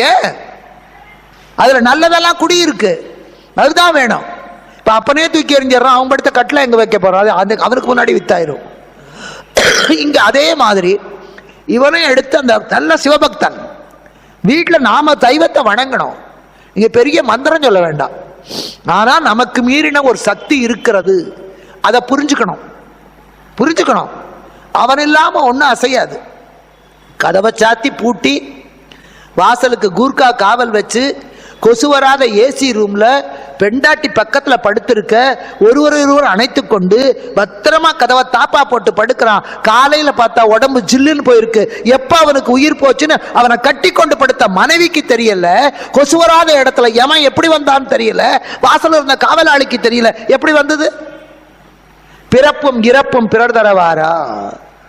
அது ஒண்ணு போராது, நமக்கு மேல ஒரு சக்தி இருக்குன்னு. எல்லாரும் ஆணும் பெண்ணும் தான், எல்லாருக்கும் தாம்பத்தியத்தில் ஈடுபட சக்தி இருக்கு. ஏன் எல்லாருக்கும் குழந்தை பிறக்க மாட்டேங்குது? ஆண் குழந்தை வேணுங்கிறான், பொண்ணா பிறக்குது. பொன் குழந்தை வேணுங்கிறான், ஆணா பிறக்கிறது. அப்பா கோல்டு மெடல் வாங்கினவன், அம்மா 5 டிகிரி வாங்கினவன், பிள்ளை மூளை வளர்ச்சி இல்லாம பிறக்குது. ஏன்? யாரோட குற்றம்? இல்லையே. சொந்தத்துல கல்யாணம் பண்ணா குறை, அசல்ல கல்யாணம் பண்ணா மட்டும் ஒழுங்கா இருக்க? அது அசலுக்கே மோசம், அப்புறம் எல்லாம் வட்டி. சொல்ல முடியலையே நமக்கு. எல்லா நல்ல பழக்கம் இருக்கிறவனுக்கு கேன்சர் வருது, குடிக்கிறான், கும்மாளம் போடுறான், அத்தனை கெட்ட பழக்கம் இருக்கு, கடைசி வரைக்கும் நல்லா தின்னுட்டு சாகுறான். ஏன்பா? இது யாரால தெரியலையே. அப்ப ஏதோ ஒரு சக்தி நமக்கு மேல இருக்கு, தெரியுது இல்ல? ரிட்டையர்ட் ஆகணும் மனுஷன் போட்ட சட்டத்துல 58 வயசானா ரிட்டையர்மெண்ட். உங்களுக்கு இன்னும் 1 மாசம் இருக்கு, உனக்கு இன்னும் 2 மாசம் இருக்கு, உனக்கு இன்னும் 10 நாள் இருக்கு. ஆனா சாவுக்கு கணக்கா இருக்கு. 80ல முதல்ல போனோம், 79 அடுத்த வருஷம் போனோம்னு இல்லையே. 5 போகுது, பிஞ்சும் போகுது, தெருவுலையும் போகுது, விபத்துலையும் போகுது, ரயிலுக்குள்ளையும் போகுது, ரயிலுக்கு அடியிலையும் போகுது. ஏன்? அதை யார் கொடுப்பது? நாம செய்யறதா? இல்லையே. நமக்கு மீறி ஏதோ ஒரு சக்தி. வெற்றி பெற்றவன் எல்லாருக்கும் புத்திசாலி இல்ல, புத்திசாலியா இருக்கிறவனுக்கு வாய்ப்பு கிடைக்க மாட்டேங்குது. அழகே இல்லாத ஒருத்தனுக்கு அழகான பொண்டாட்டி, சகல நற்குணங்களும் வாய்த்த ஒரு புருஷனுக்கு அகம்பாவம் பிடிச்ச ஒரு பொண்டாட்டி. ஏன்? நான் என்ன பாவம் பண்ணேன்னா இப்படி எனக்கு ஒன்று பிறந்திருக்கேங்கிறீங்க. உங்களுக்கே தெரியுது இல்ல, நான் பாவம் பண்ணியிருக்கேன், ஆனா இப்படி ஒன்று பிறக்கிற அளவுக்கு பாவம் பண்ணினேனா? அப்ப நான் அப்படியே சொல்லுவோம், போன ஜென்மத்தில் செஞ்ச பாவம். நமக்கே புரியுது, போன ஜென்மத்தில் செஞ்ச பாவம் இப்படி பிறந்திருக்கு, இந்த ஜென்மத்தில் செஞ்ச பாவத்துக்கு இதை விட மோசமா ஒன்று பிறக்கும் அடுத்தது, தெரியுது இல்ல? அப்ப நமக்கு சொல்ல முடியாத, விடை தெரிய முடியாத எத்தனையோ விஷயங்கள் இருக்கு. கோடீஸ்வரனாக ஒண்ணுமே இல்லை. ஒரு திரைப்படமே எடுத்துக்கோங்க, அழகு இல்லை, நடிப்பு இல்லை, அவனுக்கு நடிக்கவும் தெரியல, அழகாவும் இல்லை, ஆனா அவன் உச்சத்துல கொண்டு போய் வைக்குது. எல்லா தகுதியும் இருக்கு, வாய்ப்பே இல்லை. நீங்க பாக்குறீங்களே, ஒவ்வொரு வருஷமும் ஸ்டேட் ஃபர்ஸ்ட், மாநிலத்திலேயே முதலாவதாக. அன்னைக்கு தான் நீங்க பேப்பர்ல பாக்குறீங்க, அந்த மாநிலத்துல முதலாவதாக வந்தவங்க என்ன ஆனாங்க இன்னை வரைக்கும் சொல்லுங்க. அந்த கோல்டு மெடல் வாங்கினவனா இன்னைக்கு மகா மேதையா இருக்கா? நார்மலா இருந்த பையன் இன்னைக்கு மிகப்பெரிய தொழிலதிபரா வர்றான். மிகப்பெரிய முதல் மார்க் வாங்கின பையன் வாழ்க்கையில ஒண்ணுமே இல்லாம போறான். எப்படி? உழைச்சு பாடுபடுறான் ஆபீஸ்ல, அவனுக்கு ப்ரமோஷனே இல்லை. ஊரை ஏமாத்திட்டு தெரியறான், அவன் ஜெனரல் மேனேஜர் ஆகி இவனே மிரட்டுறான். ஏன்? இதுக்கெல்லாம் என்ன காரணம்? எங்க நம்மால காரணம் சொல்ல முடியவில்லையோ. விஞ்ஞானம் எங்கே தடுமாறி நிற்கிறதோ அங்கே மெய்ஞானம் தோன்றும். நமக்கு மீறி ஒன்று. அப்போ அந்த இறைவனை நம்பு. அக்பர் பாதுஷா ஜபம் பண்ணி கொண்டிருக்கான், பரமபிதாவே உலகம் முழுக்க என் காலடியிலே வர வேண்டும், நான் அகில உலகத்துக்கும் சக்கரவர்த்தி ஆக வேண்டும், நீதான் எனக்கு இதை பிச்சையிட வேண்டும். அப்போ ஒரு சாமியார் வர்றார், அவர் நடத்துற ஆசிரமத்துக்கு டொனேஷன் கேட்க. பாதுஷா தொழுகையில் இருக்கார், போயிட்டு அப்புறம் வாங்க. அவர் போயிட்டார். வெளியே வந்து அக்பர் கேட்கிறார், இதெல்லாம் நடந்தது. அக்பர் கேட்கிறார், என்ன ஆச்சு, யாராவது என்னை பார்க்க? ஒரு துறவி வந்தார், அவர் நடத்துகிற ஆசிரமத்துக்கு நன்கொடை கேட்க வந்தார். நீங்க தொழுகையில் இருந்தீங்க, போயிட்டு அப்புறம் வர சொன்ன, போய் கூப்பிட்டுட்டு வாங்க. அவர், நான் இல்லை வரலப்பா, நான் அப்புறமா வரேன்ட்டு. திரும்பவும் போனான் சேவகன். அவர் வந்தார். வந்தீர்களாமே, என்ன வேணும் கேளுங்க. இல்லை எனக்கு ஒன்று வேண்டாம். நீங்க கேட்கத்தானே வந்தீங்க, ஏன் கேட்கல? ஆமா, நான் நடத்துகிற ஆசிரமத்துக்கு நன்கொடையாக உங்ககிட்ட பிச்சை கேட்கத்தான் வந்தேன். ஆனா நீங்களே வேற ஒரு ஆள்கிட்ட பிச்சை கேட்டுட்டு இருந்தீங்க. அங்க பிச்சை வாங்கி இங்க கொடுக்கறத விட நான் டைரக்டா அவங்கிட்டயே பிச்சை கேட்டுக்கிறேன். அதான் கடவுள். நீங்க இவங்களே அவங்களையும் கேட்கறத விட அங்க கேட்டா அவன் ஆட்டோமேட்டிக்கா இவங்கிட்ட சொல்லி நமக்கு கொடுக்கறான். ஒரு எம்எல்ஏ சொல்லி நமக்கு போட்டு கொடுக்கற மாதிரி அங்க ஆண்டவன் கிட்ட சொன்னா அவன் நம்ம மனசுல பூந்து நமக்கு வேலை தருவான், செல்வத்தை தருவான், ஆரோக்கியத்தை தருவான். ஒரு டாக்டர் காப்பாத்துறதுக்காக போனா கூட கடவுளை நம்பி கையை நீட்டு, கடவுள் அவனுக்குள்ளே புகுந்து உனக்கு ஆயுளை தருவான். கடவுளை மறந்து இவன் தான் காப்பாத்துவான். அவனே கடைசியில என்னால முடிஞ்சதை செஞ்சுவிட்டேன், கடவுள்கிட்ட கேட்டுக்கங்கான்றான். இதை முதலியே கேட்கலாம்ல நாம. நான் தான் சொல்லுவேன், டாக்டர் கிட்ட போனாலும் சாகிறவன் பிழைக்க மாட்டான், கடவுளை மட்டும் நம்புறவனும் பிழைக்கிறவன் சாக மாட்டான். இங்க அந்த உறுதி அந்த 5 வயது பெண்ணுக்கு இருந்தது. அவ சொன்னால், நான் சிவபெருமானை குறித்து தவம் செய்கிறேன். அப்பாவும் அம்மாவும் சொன்னான், அம்மா உனக்கு வயசு பத்தாது. தவம் என்பது சாமானியம் இல்லை. வடநாட்டில் தவம் அதிகம், தென்னாட்டில் ஞானம் அதிகம். வடநாட்டில் வீரம் அதிகம், தென்னாட்டில் அறிவு அதிகம். அத்தனை ஞானிகளும் இங்கே தான். ஆழ்வார்கள், நாயன்மார்கள், சங்கரர், ராமானுஜர், மத்வர், அத்தனை பேர் இங்கே தான். வடக்கே பிறந்த விவேகானந்தருக்கு கூட தெற்கே கன்னியாகுமரியில தான் ஞானம் வந்தது. அதற்கு பிறகுதான் இந்து மதத்தை சொல்ல போனா. அதனாலதான் ஒருத்தர் கேட்டா, கீழே குறுகலா இருக்கு, இந்தியா வடக்குல பெருசா இருக்கேன்னா. அருவாள் பட்டையாத்தான் இருக்கும், அந்த இடம் வெட்டாது. கூரா இருக்கே நுனி, அதுதான் வெட்டும். கூர்மையா இருக்கணும், அதுதான் முருகனுடைய வேலை. அதனால இங்க தவம், அங்க இங்க ஞானம் அதிகம். ஞானம் வந்தால் பின்பு வேற என்ன வேண்டும்? நீ தவம் செய்ய முடியாதுமா. தவம் செய்யணும்னா, விரதம் இருக்கணும்னா அதுக்கு சில விதிமுறைகள் உண்டு. தினமும் குளிர்ந்த நீரிலே குளிக்கணும். இருக்கிறதோ இமயமலை, -36 டிகிரி. அங்க போய் நீ எங்க இருந்து பச்சை தண்ணியில குளிப்ப? தண்ணியே கிடையாது, ஐஸ் தான். எப்படி குளிப்ப? விரதம் என்றால் சாப்பிடக்கூடாது. குளிர்காலத்துல தான் நமக்கு ரொம்ப பசிக்கும். மழை பெஞ்சா சில பேர் சொல்லுவாங்க, மழை பெய்யுது சூடா பஜ்ஜி போடுறியாமா. மழைக்கு பஜ்ஜிக்கு என்ன சம்பந்தம் எனக்கு தெரியாது. மழை பெஞ்சா ஒரு கப் டீயாவது கையில வச்சுக்கணும். அப்ப அதனால குளிர்காலம் வந்தா பசி ஜாஸ்தி, வெயில் காலத்துல வேத்து வேத்து கொட்டும், தண்ணி தான் குடிப்போம், சாப்பாடு இறங்காது. அப்ப இமயமலை உச்சியில குளிர் அதிகம், பசிக்கும். குழந்தைக்கு ஜாஸ்தி பசிக்கும், வயசானவங்களுக்கு பசிக்காது. ராமனுக்கு சாப்பாட்டு ராமன்னு பேரு, ஆனா அவன் சாப்பிடவே இல்லை. 18 ராமாயணத்திலேயே ராமனோட கல்யாணத்தும் போது சாப்பாட்டை பத்தி சொல்லல. அவன் சாப்பிட்டதாவே இல்லை. 14 வருஷம் காட்டுல காய்கனி கிழங்கு. கிருஷ்ணன் சாப்பிட்டே கழுத்து அறுத்தவன், திருடி திருடி தின்னவன். உரியில வச்சாலும் திம்மா, வயிற்றுக்குள்ள வச்சாலும் திம்மா. சாப்பாட்டு கிருஷ்ணன் பேர் வரலையே, ராமனுக்கு மட்டும்தானே சாப்பாட்டு ராமன் பேர் வந்தது. ஏன்? குழந்தை எப்பவுமே சாப்பிடும். அப்பதான் நீங்க 2 இட்லி கொடுத்துருப்பீங்க, அது அரை இட்லி தின்னுட்டு போயிடும். அப்பா சாப்பிடும், அம்மா நீ எனக்கு இட்லியே கொடுக்கலையேங்கும். சத்தியமே பண்ணும். ஏன்னா இப்பதான் இடத்துல நான் எங்க தின்னேன் அப்படியே வச்சுட்டு போயிட்டேன். சாப்பிட்றவங்க கூட எல்லாம் சாப்பிடும். இன்னும் கூட சொல்றேன் கேளுங்க, நீங்க வீட்டில் போட்டா சாப்பிடாது. ஞாயிற்றுக்கிழமை ஒருத்தர் வீட்டுக்கு போயிருப்பீங்க, மணி 3. அவங்க வீட்டில் அப்பதான் டிவி எல்லாம் பார்த்து முடிச்சு சாதம் போட்டுக்கிட்டு இருப்பா. அவ காத்தால வச்ச இட்லி சாம்பாரே மிச்சம் இருக்கும், முருங்கைக்காய் சாம்பார், அதுல 2 துண்டு தான் இருக்கும். அவ 2 பையனையும் உட்கார வச்சு போட போவா. இந்த பையன் நம்ம பையனை கூட்டிட்டு போயிருப்போம். அந்த வீட்டுக்காரம்மா மரியாதைக்கு கேட்பா, கண்ணா நீ சாப்பிட்றியா? சாப்பிட்றேனே. நமக்கு ஆங்காரமா வரும். அவன் சாப்பிடவே மாட்டாங்க, வீட்லயே சாப்பிட மாட்டான். அவனை கூப்பிடாதீங்க. இல்லை நான் சாப்பிடுவேன். அந்த அம்மா உட்கார வச்சு ஒரு தட்டை வைப்பா, கண்ணு சாம்பார் ஊத்துட்டுமா. நாம கத்துவோம், அவனுக்கு சாம்பாரே பிடிக்காதுங்க, அவன் தயிர் சாதம் தான் சாப்பிடுவான், முருங்கைக்காய் பிடிக்காது. எனக்கு பிடிக்குமே. அந்த அம்மா முழிப்பா. 2 தான் இருக்கு, 3 குழந்தை உட்காந்துருக்கு. அவளோட 2 பையனும் கம்சனும் சூரபத்மன் மாதிரி இவனை பார்ப்பான். இவன் வந்துட்டானே பங்குக்குன்னு. இந்த அம்மா சமாதானம் பண்ணுவா, டே தம்பி இன்னைக்கு தானே வந்திருக்கான், பரவாயில்லடா கண்ணு, தம்பிக்கு போடுறேன், நீங்க நாளைக்கு போட்டுக்கலாம். நீ காத்தால சாப்பிட்டீரோ அது 2ஐயும் போடுவா. திங்கும். நமக்கு பத்திக்கிட்டு வரும் ஆத்திரம். வீட்டுக்கு வந்து 5 முருங்கைக்காய் வாங்கிட்டு வந்து 5ஐயும் போட்டு சாம்பார் வச்சு, சனியனை போற இடத்துல எல்லாம் மானத்தை வாங்க, நீ கொட்டிக்கோ, எனக்கு பிடிக்காது. அதான் குழந்தை. அது எப்ப சாப்பிடும் எதை சாப்பிடும் தெரியாது. கிருஷ்ணன் குழந்தையா இருக்கும்போது சாப்பிட்டான், வயசான பிறகு சாப்பிடல. வயசான பிறகு சாப்பிடக்கூடாது, வேண்டான்னு மறுக்கலாம், தப்பே இல்லை. ராம சாப்பிடக்கூடாத நேரத்தில் 14 வருஷம் கழிச்சு திரும்பி வர்றான். அங்க பரதன் காத்து கொண்டிருக்கான். நீ வர்றதுக்கு ஒரு நிமிஷம் லேட் ஆனாலும் நான் நெருப்புல விழுவேன்னு. அந்த நேரத்தில் பரத்வாஜ முனிவர் கேட்கிறார், ராமா நீ நாட்டுக்கு போயிட்டா மறுபடியும் காட்டுக்கு வரமாட்டேன், எங்க வீட்டுக்கு வந்து ஒருவேளை விருந்து சாப்பிட்டுட்டு போ. போய் உட்கார்ந்தா ராமன். அவர் பருப்பு பாயசத்தோட சாப்பாடு போட்டார், திங்குறான். ஐயோ அங்க பரதன் தவிக்கிறானே, அவன் செத்து போயிடுவானோ. இல்ல, சாப்பிடக்கூடாத நேரத்துல சாம சாப்பிட்டான். இன்னைக்கு வரைக்கும் தசரத ராமன், அயோத்தி ராமன், கோசல ராமன் எல்லா பேரும் மறந்து போச்சு, சாப்பாட்டு ராம மட்டும் நிக்குது. கிருஷ்ணனுக்கு வரல சாப்பாட்டு, கிருஷ்ணன் பேர் வரல. குழந்தை சாப்பிடும். இப்ப சொல்றோம், அம்மா நீ சின்ன குழந்தை, உன்னால சாப்பிடாம இருக்க முடியாது, பச்சை தண்ணியில குளிக்க முடியாது, வெடிகாத்தால எழுந்திருக்க முடியாது, குழந்தை ஒரே இடத்துல உட்கார்ந்து இருக்காது, நீ ஒரே இடத்துல கண்ண மூடி உட்கார்ந்து இருக்க முடியாதுமா, உனக்கு இது வயசு இல்லை, அம்மா வேண்டாம். அதான் உமா. உமா என்றால் அம்மா வேண்டாம். இன்னைக்கு நீங்க நாட்டுக்கோட்டை செட்டியார் வீட்டில் மீனாள், உமையாள் எல்லா பேரும் இருக்கும். அவங்க உமான்னு கூப்பிடவே மாட்டாங்க, உமையாள்னு தான் கூப்பிடுவாங்க. உமையாள்னு கூப்பிடுவோம், உமான்னு கூப்பிட மாட்டாங்க. உமான்னு கூப்பிடக்கூடாது. உமான்னு கூப்பிட்டா அம்மா வேண்டான்னு அர்த்தம். உமான்னு பேர் வச்சா உமா மகேஸ்வரின்னு கூப்பிடுங்க, இல்ல உமையாள்னு கூப்பிடுங்க, உமான்னு கூப்பிடக்கூடாது. உமா என்றால் வேண்டாம்.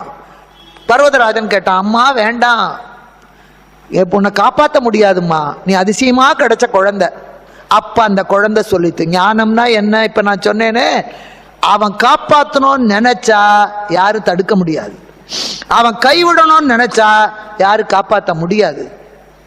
திண்ணையில இருந்து விழுந்து செத்தவனும் உண்டு, தென்னையிலே இருந்து விழுந்து பிழைத்தவனும் உண்டு, பாம்பு கடிச்சு பிழைச்சவனும் உண்டு, செருப்பு கடிச்சு செத்தவனும் உண்டு, கடலிலே 40 நாட்கள் உப்பு தண்ணீர் குடித்து பிழைத்தவனும் உண்டு, பெண்டாட்டி கொடுத்த பாதாம் கீர் தொண்டையில விக்கிக்கிட்டு செத்தவனும் உண்டு. அப்ப எதை சொல்ல முடியும்? உயரத்துல இருந்து விழுந்தா சாவானா, இங்க இருந்து விழுந்து ஏன் செத்தான், அங்க இருந்து விழுந்து ஏன் பிழைச்சான் சொல்ல முடியாது. அவன் காப்பாற்றணும்னு நினைச்சா முடியும். அதைத்தான் அந்த குழந்தை சொன்னார். கச்சியப்படுத்துறார், ஈசனே காப்பன் அல்லால் யாரும் தம்மால் மற்றவரால் காப்பதென்பது அரிது. ஆசில் அவனுடைய ஆற்றலை நீ அரிதி. அப்பாவுக்கு சொல்லுது, அந்த கடவுள் தான் நம்மளை காப்பாற்ற முடியுமே தவிர மற்றவர்களால் நம்மளை காப்பாற்ற முடியும் என்று நினைப்பது முட்டாள்தனம். இதனை உறுதியாக நம்பு, ஆசர தெரிதி சொல்லிட்டு அந்த குழந்தை தவத்துக்கு போகுது. 5 வயசுல தவம் பண்ண உட்கார்ந்தவ 7 வருஷம் தவம் பண்ணான். பார்வதிக்கு பரமசிவனுடைய அருள் கிடைக்கவே 7 வருஷம்னா உங்களுக்கு எனக்கு எத்தனை வருஷம் ஆகணும்? 4 சுத்து சுத்திவிட்டு 40,000 கொடுன்னா நடக்குமா? 7 வருஷம் தவம் செஞ்சா. எல்லாரும் கேட்டாங்க, எதுக்குடி தவம் பண்ற? பரமசிவனே எனக்கு கணவனாக வர வேண்டும். எல்லாரும் சிரிச்சாங்க. ஒருத்தன் புருஷனா வரணும்னா அவனுக்கு ஏதாவது ஒரு யோகியதை இருக்கணும். ஒண்ணு ஆளு மன்மத மாதிரி அழகா இருக்கான், ரைட், இல்ல அவன் பெரிய உத்தியோகத்துல இருக்கான், இல்ல பெரிய பணக்காரனா இருக்கான், இல்ல ரொம்ப படிச்சிருக்கான், இல்ல ரொம்ப பலவானா இருக்கான், ஏதாவது ஒரு காரணம் இருக்கணும். அதை கேட்டா இன்னைக்கு என்ன சொல்லுது? காதலுக்கு கண்ணு இல்ல, காதலிக்கிற போது கண்ணு இல்ல, காதலிச்சு கல்யாணம் பண்ணிக்கிட்டா அறிவும் இல்ல, ஆளும் இல்ல. ஏதாவது ஒரு குவாலிஃபிகேஷன் இருக்கணும். எல்லாரும் கேட்கறாங்க, இந்த பரமசிவன் கிட்ட என்ன இருக்குன்னு இத்தனை கஷ்டப்பட்டு 7 வருஷம் தவம் பண்றாரு. அதுக்கு ஒரு யோகியதை வேணும் இல்லையா? கஷ்டப்பட்டு ஒன்னு அடையணும்னா அந்த பொருளுக்கு ஒரு யோகியதை வேணும். எனக்கு தங்க கட்டி வேணும்னு நீ மலை மேல ஏறலாம், மிகப்பெரிய பள்ளத்தை தோண்டலாம், அதுல ஒரு நியாயம் இருக்கு.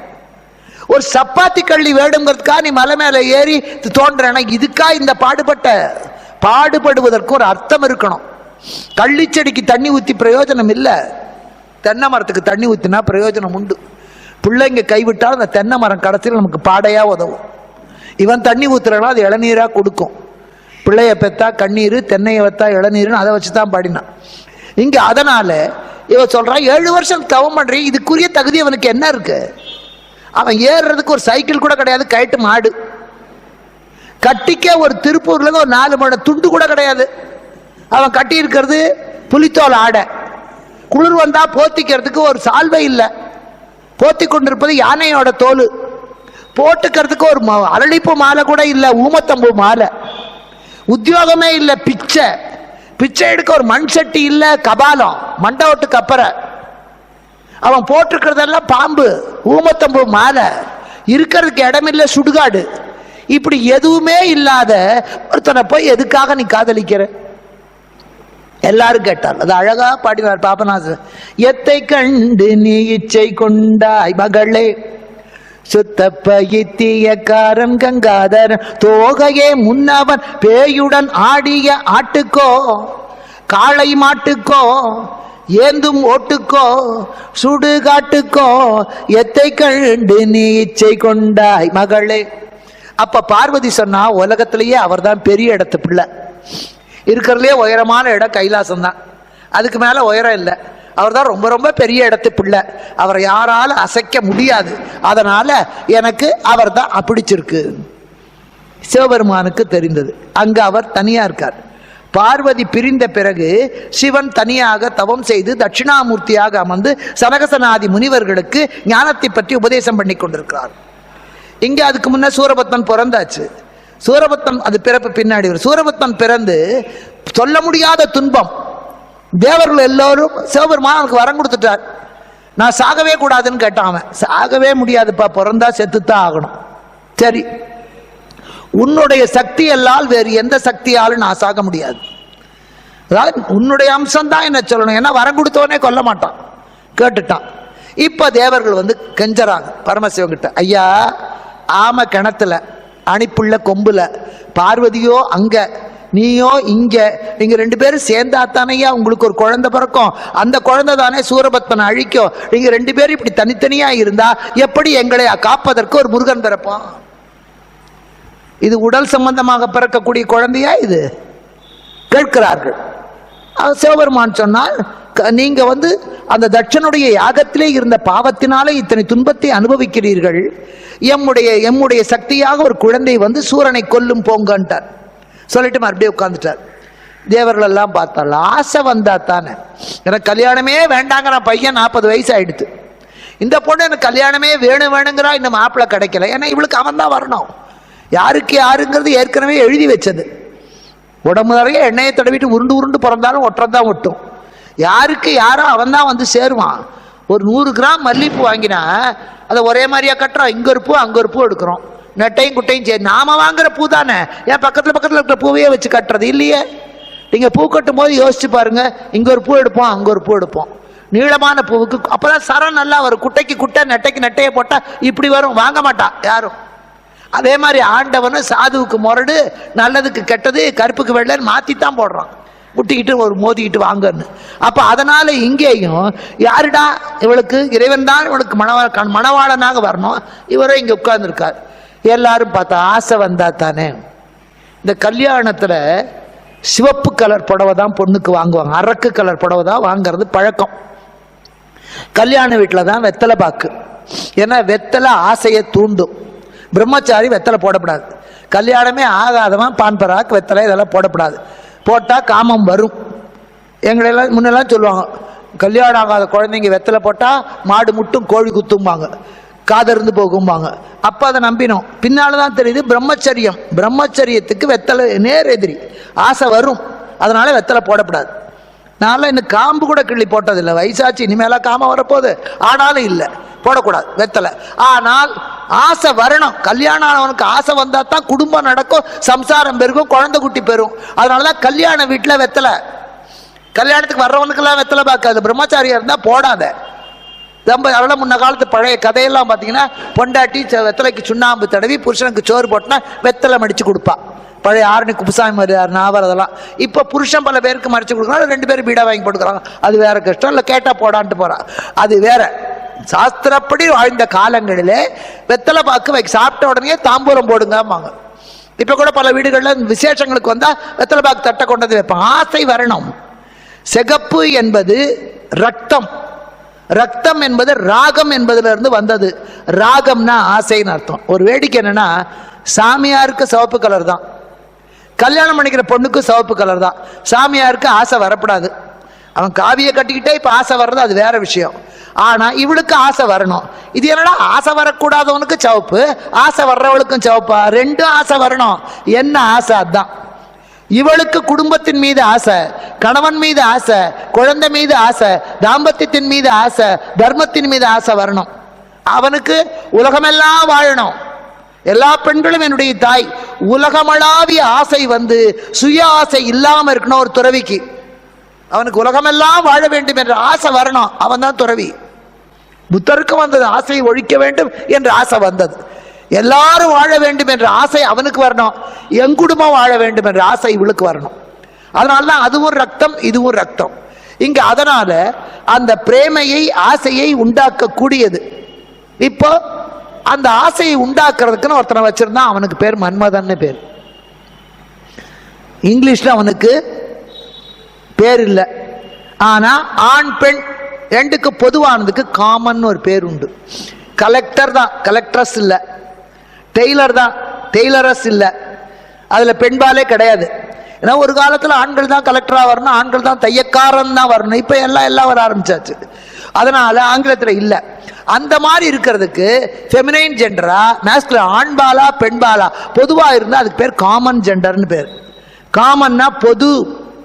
இங்க தமிழ் அந்த காலத்திலேயே இருந்திருக்கு. மன்மதன் காமன், அவன் எல்லாருக்கும் பொது. புழுவுக்கும் ஆசை வருது, ஆட்டுக்கும் ஆசை வருது, மாட்டுக்கு ஆசை வருது. உலகத்தில் இருக்கிற அத்தனை ஜீவன்களுக்கும் இருக்கக்கூடியது ரெண்டே ஆசை தான். ஒன்னு பசி, இன்னொன்னு காமம். இது எல்லாத்துக்கும் பொது, எல்லாத்துக்கும் பொது. இல்லைன்னா பாம்பு தோன்றி இருக்க முடியாது, பள்ளி தோன்றி இருக்க முடியாது. அங்கேயும் காமம் வந்ததுனாலதான் வம்சம் பெருகியது. அப்ப அந்த காமன் அவன் ஆசையை உண்டாக்குறவன். இதேவர்கள் எல்லாம் போனார்கள். மன்மதா உன்னாலதான் முடியும். இவர் கண்ணை மூடிட்டு இங்கே உட்கார்ந்துருக்கார், அந்த அம்மா அங்க கண்ணை மூடிட்டு தவம் பண்றா. ரெண்டு பேரையும் நீதான்ப்பா சேர்த்து வைக்கணும். அவனுக்கு வில்லும் அம்பும். அவனுடைய வில்லுல இருக்கிற இது மூங்கில் அல்ல, கரும்பு. அதுல கட்டி இருக்கிற நாண் வண்டுகள், விடுற அம்பு மலர். 5 அம்பு. தாமரை நினைக்கும் அரவிந்தம். அவன் தாமரை அம்பை போட்டா நினைப்பு வரும். கல்யாணமே வேண்டாங்கிறவனுக்கு கூட கல்யாணம் பண்ணிக்கணும்னு ஆசை வரும். நீள் பசலை மாம்பு. அதுக்கப்புறம் அந்த பெண்ணை இவன் நினைச்சோ, அந்த ஆணை அவன் நினைச்சோ, அப்படி சாப்பாடு சாப்பிடாம, உணவு செல்லவில்லை, உறக்கம் கொள்ளவில்லை, பாலும் கசந்ததடி சகியே படுக்கை நொந்ததடின்னு உடம்பெல்லாம் வெளுத்து போயிடும் ரத்தம் இல்லாம. இது 2வது. நீள் பசலை மாம்பு, அதை உண்டாக்குறது மாம்பு. 3வது நினைக்கும் அரவிந்தம், நீழ்பசலை மாம்பு, அனைத்து உணர்வும் அழிக்கும் அசோகம். 3வது அம்பு அசோக மலர். அதை விட்டா இவனுக்கு எல்லாம் மறந்துடும். வெக்கம், மானம், சூடு, சொர்ண, 4 பேர் பார்க்கறாங்களா, அதெல்லாம் ஒண்ணு இல்லை. தெருவில் நின்று போற பஸ்ஸையே பார்த்துக்கிட்டு நிற்பான். அந்த பொண்ணு நிற்கும். இது அசோக அம்பை விட்டா இது வரும். அதுக்கு அடுத்தது முல்லை கிடை காட்டும். 4வது அம்பு முல்லைப்பூ. அதை விட்டா காதல் காதல் காதல் ஏங்கி அதே ஏக்கத்துல படுத்துருவாங்க. கடைசியில நீலோத்பலம், முழு நீளம் கொல்லும். கடைசியில் அந்த நீளத்தை கொடுத்தா காதல் காதல் காதல் போயின் சாதல் சாதல் செத்து போகும். இந்த 5 அம்பு. இப்ப இவனை கேட்கறாங்க, நீ போ. இவன் சொன்னா, ஐயோ நான் மாட்டேன்ப்பா, எங்கிட்ட இருக்கிறதோ அரும்பு, சுரும்பு, கரும்பு, இந்த 3ஐயும் வச்சுக்கிட்டு சிவபெருமான் கிட்ட போ சொல்றியப்பா. அவருக்கு கண்ணு நெருப்பு, ஒரு கண்ணு சூரியன், ஒரு கண்ணு சந்திரன், நெத்தி அக்னி. அவன் கையில இருக்கிறது அக்னி. அவன் சிரிச்சா 3 உலகமும் எரியும். கையும் தழலார் விழியும் மெய்யும் தழலாம் விமலம் தன்னை. நான் இந்த மலரம்போடு போனேன்னு வச்சுக்கோ, எல்லாம் நெருப்பா இருக்கவங்கிட்ட போய் எய்யும் வகையில் யான் சென்றால் உய்யும் வகை உண்டோ? நான் இந்த பூவையும் கரும்பையும் இந்த வண்டையும் எடுத்துக்கிட்டு போனா அவன் சிரிச்சா பத்திக்கும், அவன் பார்த்தா பத்திக்கும், அவன் உடம்பே நெருப்பு, கையில நெருப்பு, நெருப்புக்கு முன்னால இதெல்லாம் பஸ்மம் ஆயிடும். நான் போக மாட்டேன்.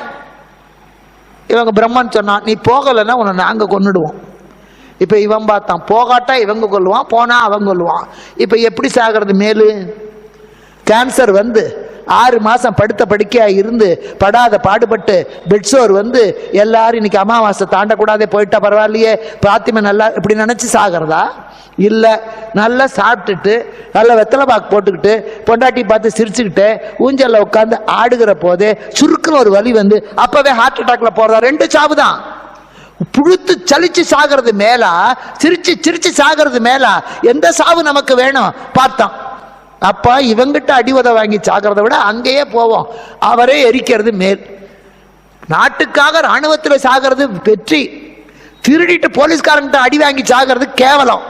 அதனால பார்த்தா இவங்கிட்ட அடி வாங்குறத அவங்கிட்ட அடி வாங்குறது மேல். போனான், போய் பின்னால ஒளிந்து கொண்டான். போனோன்னா வில்ல வளைச்சான், முதல் அம்பு விட்டான். நினைக்கும் அரவிந்தம். ஏங்க விழிச்சுக்கிட்டு இருக்கிறவனா தூங்க வைக்கலாம். ஏற்கனவே அவன் கொரட்டை விட்டு தூங்குறான், அவனை எப்படி நீங்க தூங்க வைப்பீங்க? பொழைச்சிருக்கிறோன்னா சாகடிக்கலாம், செத்து போனோடைய மறுபடியும் சாகடிக்க முடியும்? அவர் என்னைக்கு பார்வதி மறந்தாரு? மறந்தா தானே நீ நினைக்க வைக்க முடியும். அதனால முதல்ல விட்டான் தாமரைப்பூவை, ஒன்றும் பண்ணலை.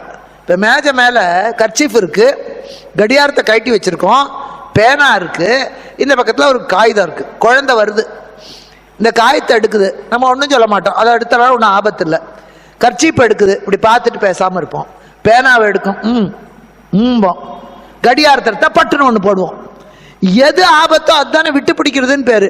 இங்க இவனும் முதல் அம்பு விட்டால் ஒரு ஆபத்தும் இல்லை, அவர் ஏற்கனவே நினைச்சுட்டு தான் இருக்கார். ரெண்டாவது அம்பா மாம்பு உடம்பு வெளுத்து போனோம். அவர் பட்டை அடிச்சு அடிச்சு ஏற்கனவே குனித்த புருவம், கொவ்வாய் செவ்வாயில் குமிழ்த்த சிரிப்பும், பொடியேறு நரிமேனி வெளுத்து கிடக்கு. இவன் ஒன்றும் வெளுக்க வைக்க வேண்டாம், அழுக்கா இருக்கிறத கொண்டு போய் வாஷிங் மிஷினில் போடலாம், ஏற்கனவே வெள்ளை வெள்ளையர் இருக்கு, அது என்னத்துக்கு வாஷிங் மிஷினில்? அதனால இதுலேயே ஆபத்து இல்லை. மூணாவது அம்பை எடுத்தான். மூணாவது அம்பு என்ன ஆகும்? அனைத்து உணர்வும் அழிக்கும், அதுலேயும் ஆபத்து இல்லை. இவர் ஏற்கனவே எல்லா உணர்வும் ஒழிச்சுட்டு தானே உட்காந்துருக்கார் கட்டையாட்டா, இவன் ஒன்றும் முழுசா ஒன்றும் பண்ண வேண்டாம். நாலாவது அம்பை எடுத்தான், இது ஆபத்து, கிடை காட்டும். முல்லப்பு அம்பை விட்டா ஆள் படுத்துருவான், சிவபெருமான் படுத்தா என்ன ஆகுது? உலகமே படுத்துரும், இது ஆபத்து. அவன் முதல்ல பேப்பரை எடுத்தான், நினைவுனால ஆபத்து இல்லை. கர்ச்சீஃபை எடுத்தான், இதனால என் உடம்பு வெளுக்காது. மூணாவது பேனாவை எடுத்தான், கொஞ்சம் விழிச்சு பார்த்தார், உணர்வு அழியணும். நாலாவது கடியாரத்தை எடுத்தான், இது என்ன படுக்க போட்டுரும், இது ஆபத்து, சற்றே நெற்றிக்கண் திறந்தார். விட்டவெம் பகழி ஐந்தும் வியத்தகு விமலன் மேல் பட்டதும் சற்றே வேளை பார்த்தார். பார்த்தலும் அவர் மேல பட்டுது, பட்டவுடனே அப்படி லேசா இந்த ரெண்டு கண்ணையும் திறக்கல, நெற்றி கண்ணை திறந்தார். இப்படி லேசா திறந்து அப்படி கொஞ்சம் தான் பார்த்தார். பார்த்த உடனே பார்த்தலும் என்னாச்சு? கட்டழல் பொதிந்த நெற்றி கண்ணினாலே காமர் சுட்டது கைலை முற்றும் புகை சூழ்ந்ததே. இப்படி லேசா பார்த்தார். காமன் போனா கைலாசம் முழுக்க ஒரே புகையா போயிடுது, எங்க பார்த்தாலும் புகையா கிடக்கு, எல்லாம் திகச்சு போயிட்டாங்க. மன்மதன் சாம்பலா கிடக்கான். ஓடி வந்தார் ரதி. ஐயோ, உங்க ரெண்டு பேரை சேர்த்து வைக்க போய் நான் என் புருஷனை இழந்தெல்லாம் நிக்கிறேன், அவனுக்கு சாப்பாடு போட போய் நான் பட்டினியா கிடக்கிறதா? என் கணவன் யாருக்காக வாழறா? செம்பதுமை திருக்குமாரா. ஆகா, மகாலட்சுமி மகாவிஷ்ணுவோட பையன் மன்மதன். செம்பதுமை திருக்குமாரா தமியனுக்கு ஆறுயிரே, நீ என்ன பண்ணினே? இப்போ சம்பரனுக்கு ஒரு பகைவா, கண்ணர் சிலை பிடித்த தடக்கை வீரா, அம்பவள குந்தரைய சிவனார் நெற்றி கண்ணார் வீழ்ந்தனையோ, உம்பரார் விழிகளெல்லாம் உறங்கிற்றோ, அயனாரும் ஒந்தார்களோ, தேவர்கள் கண்ணையே மூட மாட்டாங்களாம். இப்ப நிம்மதியா கண்ணை மூடுவானா? அந்த பிரம்மதேவனுக்கு சந்தோஷமா? போயிட்டியே அழுதா. அப்ப பரமசிவன் கிட்ட கேட்கிறான், என் புருஷனை விட்டுட்டு உனக்கு கல்யாணமா? அப்ப சிவபெருமான் சொன்னார், உனக்கு நல்லதுதான் பண்ணியிருக்கேன், நான் எப்பவும் கெட்டதே பண்ண மாட்டேன். உன் புருஷன் சும்மா இருக்க மாட்டாம திருப்பூர்ல ஒரு பையன் மேல அம்ப விட அவன் திருநெல்வேலியில் இருக்கிற பொண்ணை தேடிட்டு ஓடுறான். சேலத்துல ஒரு பொண்ணு மேல அம்பு விடுறான், அவ செவ்வாப்பேட்டைக்கு தேடிட்டு ஓடுறான் லவ் பண்றேன்ட்டு. அதனால இவன் பாட்டு அம்ப விட்டு ஆசையை தூண்டி விட்டுறான், காதலத்தான் உண்டாக்குறானே தவிர கல்யாணத்துக்கு வழி சொல்றானா இல்லையே. அது அதுக்கு காதலிச்சு தவிக்குது. அதனால உன் புருஷனை ரொம்ப பேர் தேடிட்டு இருக்காங்க. சும்மா கிடந்த என் மனசுல ஆசையை உண்டாக்கின அந்த மன்மதன் எங்கடா இருக்கான், அவனை கொல்லுவேங்கிறான். உன் புருஷன் கையில கிடைச்சா சட்னி பண்ணிடுவாங்க, அதனாலதான் யார் கண்ணுக்கும் படாம பண்ணிட்ட. உனக்கு தானே உன் புருஷன் தெரியணும், கவலைப்படாத. பார்வதிக்கும் எனக்கும் திருமணம் நடக்கிற போது உன் கணவன் உயிர் தெழுவான், உனக்கு மட்டும் கண்ணுக்கு தெரிவான். அவன் அங்கம் அனங்கனாயிற்று, அந்த அனங்கன் உனக்கு அங்கனாவான். சொல்லிவிட்டுத்தான் பார்வதியை தேடிக்கொண்டு தேவர்கள் கேட்க, உங்களால் அல்ல, போய் கேட்கிறான். பார்வதியே சோதனை பண்றான். போய் ஆசைப்படுறையே, அவனையா போய் ஆசைப்படுற? அவங்ககிட்ட என்னமா இருக்கு? இப்பவும் கல்யாணத்துக்கு முன்னால பையனையும் பொண்ணையும் பேச விடணும். ஏன்னா பரமசிவனும் பார்வதியும் பேசித்தான் ஒரு முடிவுக்கு வந்தாங்க. ஏன்னா அப்புறம் 4 பேர் சொல்லுவாங்க, ஐயா அந்த பையனையா கட்டிக்கிற, அவனுக்கு உத்தியோகமே பர்மனன்ட் இல்லையே, அவனுக்கு சம்பளமே, முதலையே பேசிடு, எனக்கு சம்பளம் இவ்வளவுதான், என்ன கல்யாணம் பண்ணிக்க உனக்கு இஷ்டமா? ஒருவேளை அந்த பொண்ணு வேற யாரையாவது லவ் பண்ணலாம், அப்பா அம்மாவுக்கு பயந்துகிட்டு எஸ்ஸுங்களாம், கேட்டுடு. நான் சொல்லுவேன், எங்க வீட்டுல பையனுக்கு சொல்லும் போது போய் கேட்டுடா. அந்த பொண்ணு உன்னை பிடிக்கலன்னு சொன்னா நீ வெளியே வந்து உனக்கு பிடிக்கலன்னு சொல்லணும். இந்த பொண்ணுக்கு பிடிக்கலன்னு சொல்லி அதை மாட்டி விடாத. உனக்கு பிடிக்கல, ஒரு ஆம்பளை ஒரு பொண்ணை பிடிக்கலன்னா தப்பு இல்லை, ஒரு பொண்ணு ஒரு ஆம்பளை பிடிக்கலன்னா 1008 பிரச்சனை வரும். பேசிடு. பரமசிவன் அதை செஞ்சு காட்டினார். பேசுறார், என்னத்தை கண்டு ஆசைப்பட்ட? அதுக்கு அவ சொன்னா, என்னையா நெற்றி முழுக்க திருநீர் பூசி இருக்க, பார்த்தா சிவப்பழமா இருக்க, சிவபெருமானியே பித்தன்கிற பேயன்கிற, அவனுக்கு என்ன இருக்குன்னு கேட்கிற, பிச்சைக்காரங்கிற, நீ சிவபக்தரோ, நீ சிவனடியாரோ என்று சிவனையே ஏசி விட்டு கிளம்பி போயிட்டான். பரமசிவன் பார்த்தார், இந்த பொண்ணு உறுதியாத்தான் நிக்குது, கல்யாணம் பண்ணிக்கிறான். அப்ப வழியில குறுக்கிட்டு தன் வடிவத்தை காட்டி, கவலைப்படாதே, பங்குனி உத்திரத்தன்று உன்னை நானே வந்து மணப்பே. புதிய விடியல், உலகத்துக்கு ஞானம் பிறப்பதற்கு, ஞானம் என்ற விடியல் தோன்றுவதற்கு, முருகன் என்ற விடியல் தோன்றுவதற்கு விடிவதற்கு முன்னாலே பாடப்படுகிற பூபால இன்னிசையை போல இங்கே சிவபெருமா பார்வதியை நானே வந்து மணக்கிறேனுங்கிறார் பங்குனி உத்திரத்தன்று. இன்னைக்கும் எல்லா கோவில்லையும் கல்யாணம் பங்குனி உத்திரத்துல தான். சாதாரணமாக சாதா கல்யாணம் பண்ண மாட்டோம், பங்குனி உத்திரம் தான். காஞ்சிபுரத்தில், திருவண்ணாமலையில், எல்லா இடத்துல சீதராமனை கல்யாணம் பண்ணது பங்குனி உத்திரம், அர்ஜுன சுபத்திரையை கல்யாணம் பண்ணினது பங்குனி உத்திரம், எல்லாம் பங்குனி உத்திரம் தான். ஆனால் முருகன் வள்ளியை மணந்து கொண்டது பங்குனி உத்திரம், சிவன் பார்வதியை மணந்து கொண்டது பங்குனி உத்திரம். எல்லா கல்யாணமும் பங்குனி உத்திரத்தன்று தான் நடந்தது. ஆனால் பங்குனி உத்திரத்தை முருகனுக்குரியதாக நம்ம நினைக்கிறோம். பங்குனி உத்திரம்னாலே முருகனுக்குத்தான் சிறந்தது. பழனியில் தேரு பங்குனி உத்திரத்துக்கு தான். ஆனால் முருகன் வேறு, மற்றவர்கள் வேறு அல்ல. அத்தனை பேருடைய அம்சமும் சேர்ந்து மூ என்பது முகுந்தனாக, ரூ என்பது ருத்ரனாக, கா என்பது கமலோத்பவனாகிய பிரம்மனாக, அத்தனை தெய்வங்களுடைய அம்சம் முருகனாக இருப்பதனால அத்தனை கல்யாணத்தையும் முருகன் கல்யாணம்னு சொல்றோம். அதனாலதான் பங்குனி உத்திரத்துல அங்கே பார்வதிக்கும் பரமசிவனுக்கும் திருமணம் நடக்க, இரண்டு பேரும் கைலை வெற்புக்கு வர, அவள் பணிவிடை செய்ய இவர் அமர்ந்திருக்கிறார். சிவகுமாரன் பிறக்கவில்லை. தேவர்கள் வந்து கேட்கிறார், ஐயா சிவகுமாரன் எப்பொழுது பிறப்பான்? நாளை பிறப்பான் என்று சொல்லி, அதுவரையிலே காத்திருங்கள், கண்டிப்பாக முருகன் வந்து பிறப்பான் என்று சொல்லாமல் என்னுடைய குழந்தை வந்து பிறக்கும் என சொல்ல ஒரு 2 நிமிஷம் உட்காரலாம் இல்லையா? ஏன்னா இடையில சில பேர் தூங்கி இருக்கலாம், சில பேர் லேட்டா வந்திருக்கலாம். இதுவரையிலே சொன்னதை தொகுத்து சொல்லுகிறேன். இந்து மதத்திலே மொத்தம் 18 புராணங்கள். அது சிவனுக்குரியது 10, விஷ்ணுவுக்குரியது 4, பிரம்மனுக்கு 2, சூரியனுக்கு 1, அக்னிக்கு 1. அதிலே இந்த 18 புராணங்களும் சேர்ந்த 4 லட்சம் கிரந்தங்களிலே ஸ்காந்தமாகிய கந்தபுராணத்துக்கு மட்டுமே 1 லட்சம் கிரந்தங்கள் உடையதாக இருக்க, கந்தபுராணத்திலே இல்லாதது எந்த புராணத்திலும் இல்லை என்று சொல்ல, அந்த ஸ்காந்தம் வடமொழியிலே சங்கர சம்ஹிதை, சனத்குமார சம்ஹிதை, சூர சம்ஹிதை, பிரம்ம சம்ஹிதை, விஷ்ணு சம்ஹிதை, அசுர சம்ஹிதை என்று வர, அதிலே சங்கர சம்ஹிதையிலே இருந்த 12 கண்டங்களிலே சிவரகசிய கண்டத்தை எடுத்து அதை கச்சியப்ப சிவாச்சாரியார் 6 காண்டங்களாக, சம்பவ காண்டமாக, அசுர காண்டமாக, மகேந்திர காண்டமாக, யுத்த காண்டமாக, தக்க காண்டமாக, தேவகாண்டமாக சொல்ல, 7வது காண்டமான உபதேச காண்டத்தை அவர் எழுதாமல் வேறு ஒரு புலவர் பின்னாலே எழுத, இந்த 6 காண்டங்களையும் கந்தபுராணமாக விரித்து சொல்ல, அவரிடத்திலே முருகனை தோன்றி புராணத்தை எழுத சொல்ல, அவர் முருகனை திகட சக்கரை என அடியெடுத்துக் கொடுக்க, அவர் அதை தொடங்கி தினமும் பாடல் எழுதி காஞ்சிபுரம் கந்தகோட்டத்திலே முருகன் சந்நிதியிலே வைக்க, முருகனே இந்த பிழை திருத்தி கொடுக்க, அதை சபையிலே அரங்கேற்ற, திகட சக்கரம் என்பது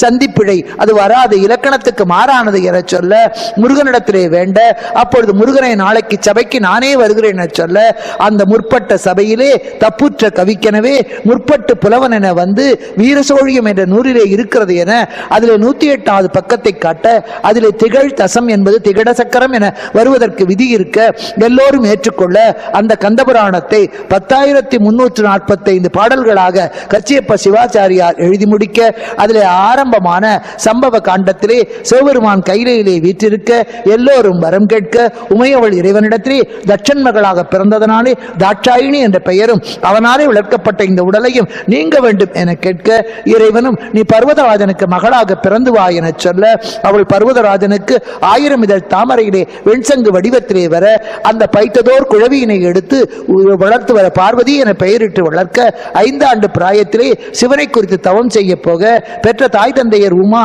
அம்மா வேண்டாம் என சொல்ல, ஈசனே காப்பான் என சொல்லி அந்த குழந்தை தவம் செய்ய, எல்லோரும் இந்த சிவனிடத்தில் என்ன இருக்கிறது என அவளை மனதை கலைக்க நினைக்க, அவளோ அவர் அசைக்க முடியாத பேரின்ப பெருவெள்ளம், அவரைத்தான் மணப்பேர் என சொல்ல, அப்பொழுது வடகடலிலே இட்ட ஒரு துளை உள்ளது, தென்கடலிலே இட்ட ஒரு நுகத்தடி சென்று கலப்பது போல இயல்பாகவே இறைவனுக்கு சக்தி உரியவளாக என்ன இங்கே பரமசிவனும் பார்வதியை பிரிந்து தட்சிணாமூர்த்தியாக சனகசனாதி முனிவர்களுக்கு ஞானத்தை உபதேசிக்க தேவர்களெல்லாம் சூரபத்மனாலே வேதனைப்பட சிவபெருமானிடத்திலே வந்து வேண்ட, என்னிடத்திலே ஒரு மகன் வந்து பிறந்து உங்கள் துன்பத்தை நீக்குவான், நீங்கள் தட்சனுடைய யாகத்திலே கலந்து கொண்ட பாவம் என சொல்ல அவர்கள் எல்லோரும் கலைந்து போக, ஆனால் நெடுநாள் ஆகியும் திருமணம் என்ற ஒரு நடக்காமல் போக மன்மதனை அனுப்ப அவன் செல்ல மறுக்க அவனை அழித்து விடுவோம் என சொல்ல அவனும் சிவனிடத்திலேயே போகலாம் என வர அம்புகளை தொடுக்க முதல் 3 அம்பினாலே பாதிப்பு வராமல் இருக்க 4வது அம்பை எடுக்க அந்த செவ்வேளோ கண்ணை சிறிதியை திறந்து பார்க்க அவன் அனங்கனாக கையிலை முழுக்க சூழ்புகை சூற ரதி வந்து அழ, எங்களுடைய திருமணத்திலே மன்மதன் உன் கண்ணுக்கு மட்டுமே அங்கனாக தெரிவான், மற்றவர்களுக்கு அனங்கனாவான் என சொல்ல, அதன் பிறகு பார்வதி இடத்திலே வந்து அவள் தவத்தை சோதித்து அவள் மன உறுதியை தெரிந்து கொண்டு அவளை பங்குனி உத்தரத்திலே மணப்பதாக சொல்லி அந்த பர்வத ராஜனிடத்திலே வந்து பெண் கேட்டு சப்த ரிஷிகள் புடைசூழ வந்து பார்வதியை மணந்து கொள்ள உலகமே கைலைக்கு வர அங்கே உலகம் தாழ்ந்து போக தெற்கே உயர்ந்து போக அகத்திய முனிவரை பார்த்து நீ தெற்கே சென்று உலகை சமப்படுத்து என சொல்ல, நான் மட்டும் இந்த திருமணத்தை பார்க்காமல் போவேனோ என கேட்க, நீ சென்று தமிழகத்திலே இரு, திருமணம் என்பது அவர்களுக்குத்தான் மிகச் சிறந்தது, இது ஆதிவாசிகள் திருமணம் போல மிக உச்சியிலே நடக்கிறது, நான் பாண்டி நாட்டின் தலைநகரமான ஆலவாயான தென்மதுரையிலே வந்து நான் இந்த மனத்தை காட்டுகிறேன் என சொல்ல, அகத்தியருக்காக அவர் சொக்கனாக வந்து மலையத்வஜ பாண்டியனுக்கு அவள் மீனாட்சியாக பிறந்து அந்த திருமணத்தை தெற்கே அகத்திய முனிவருக்கு காட்ட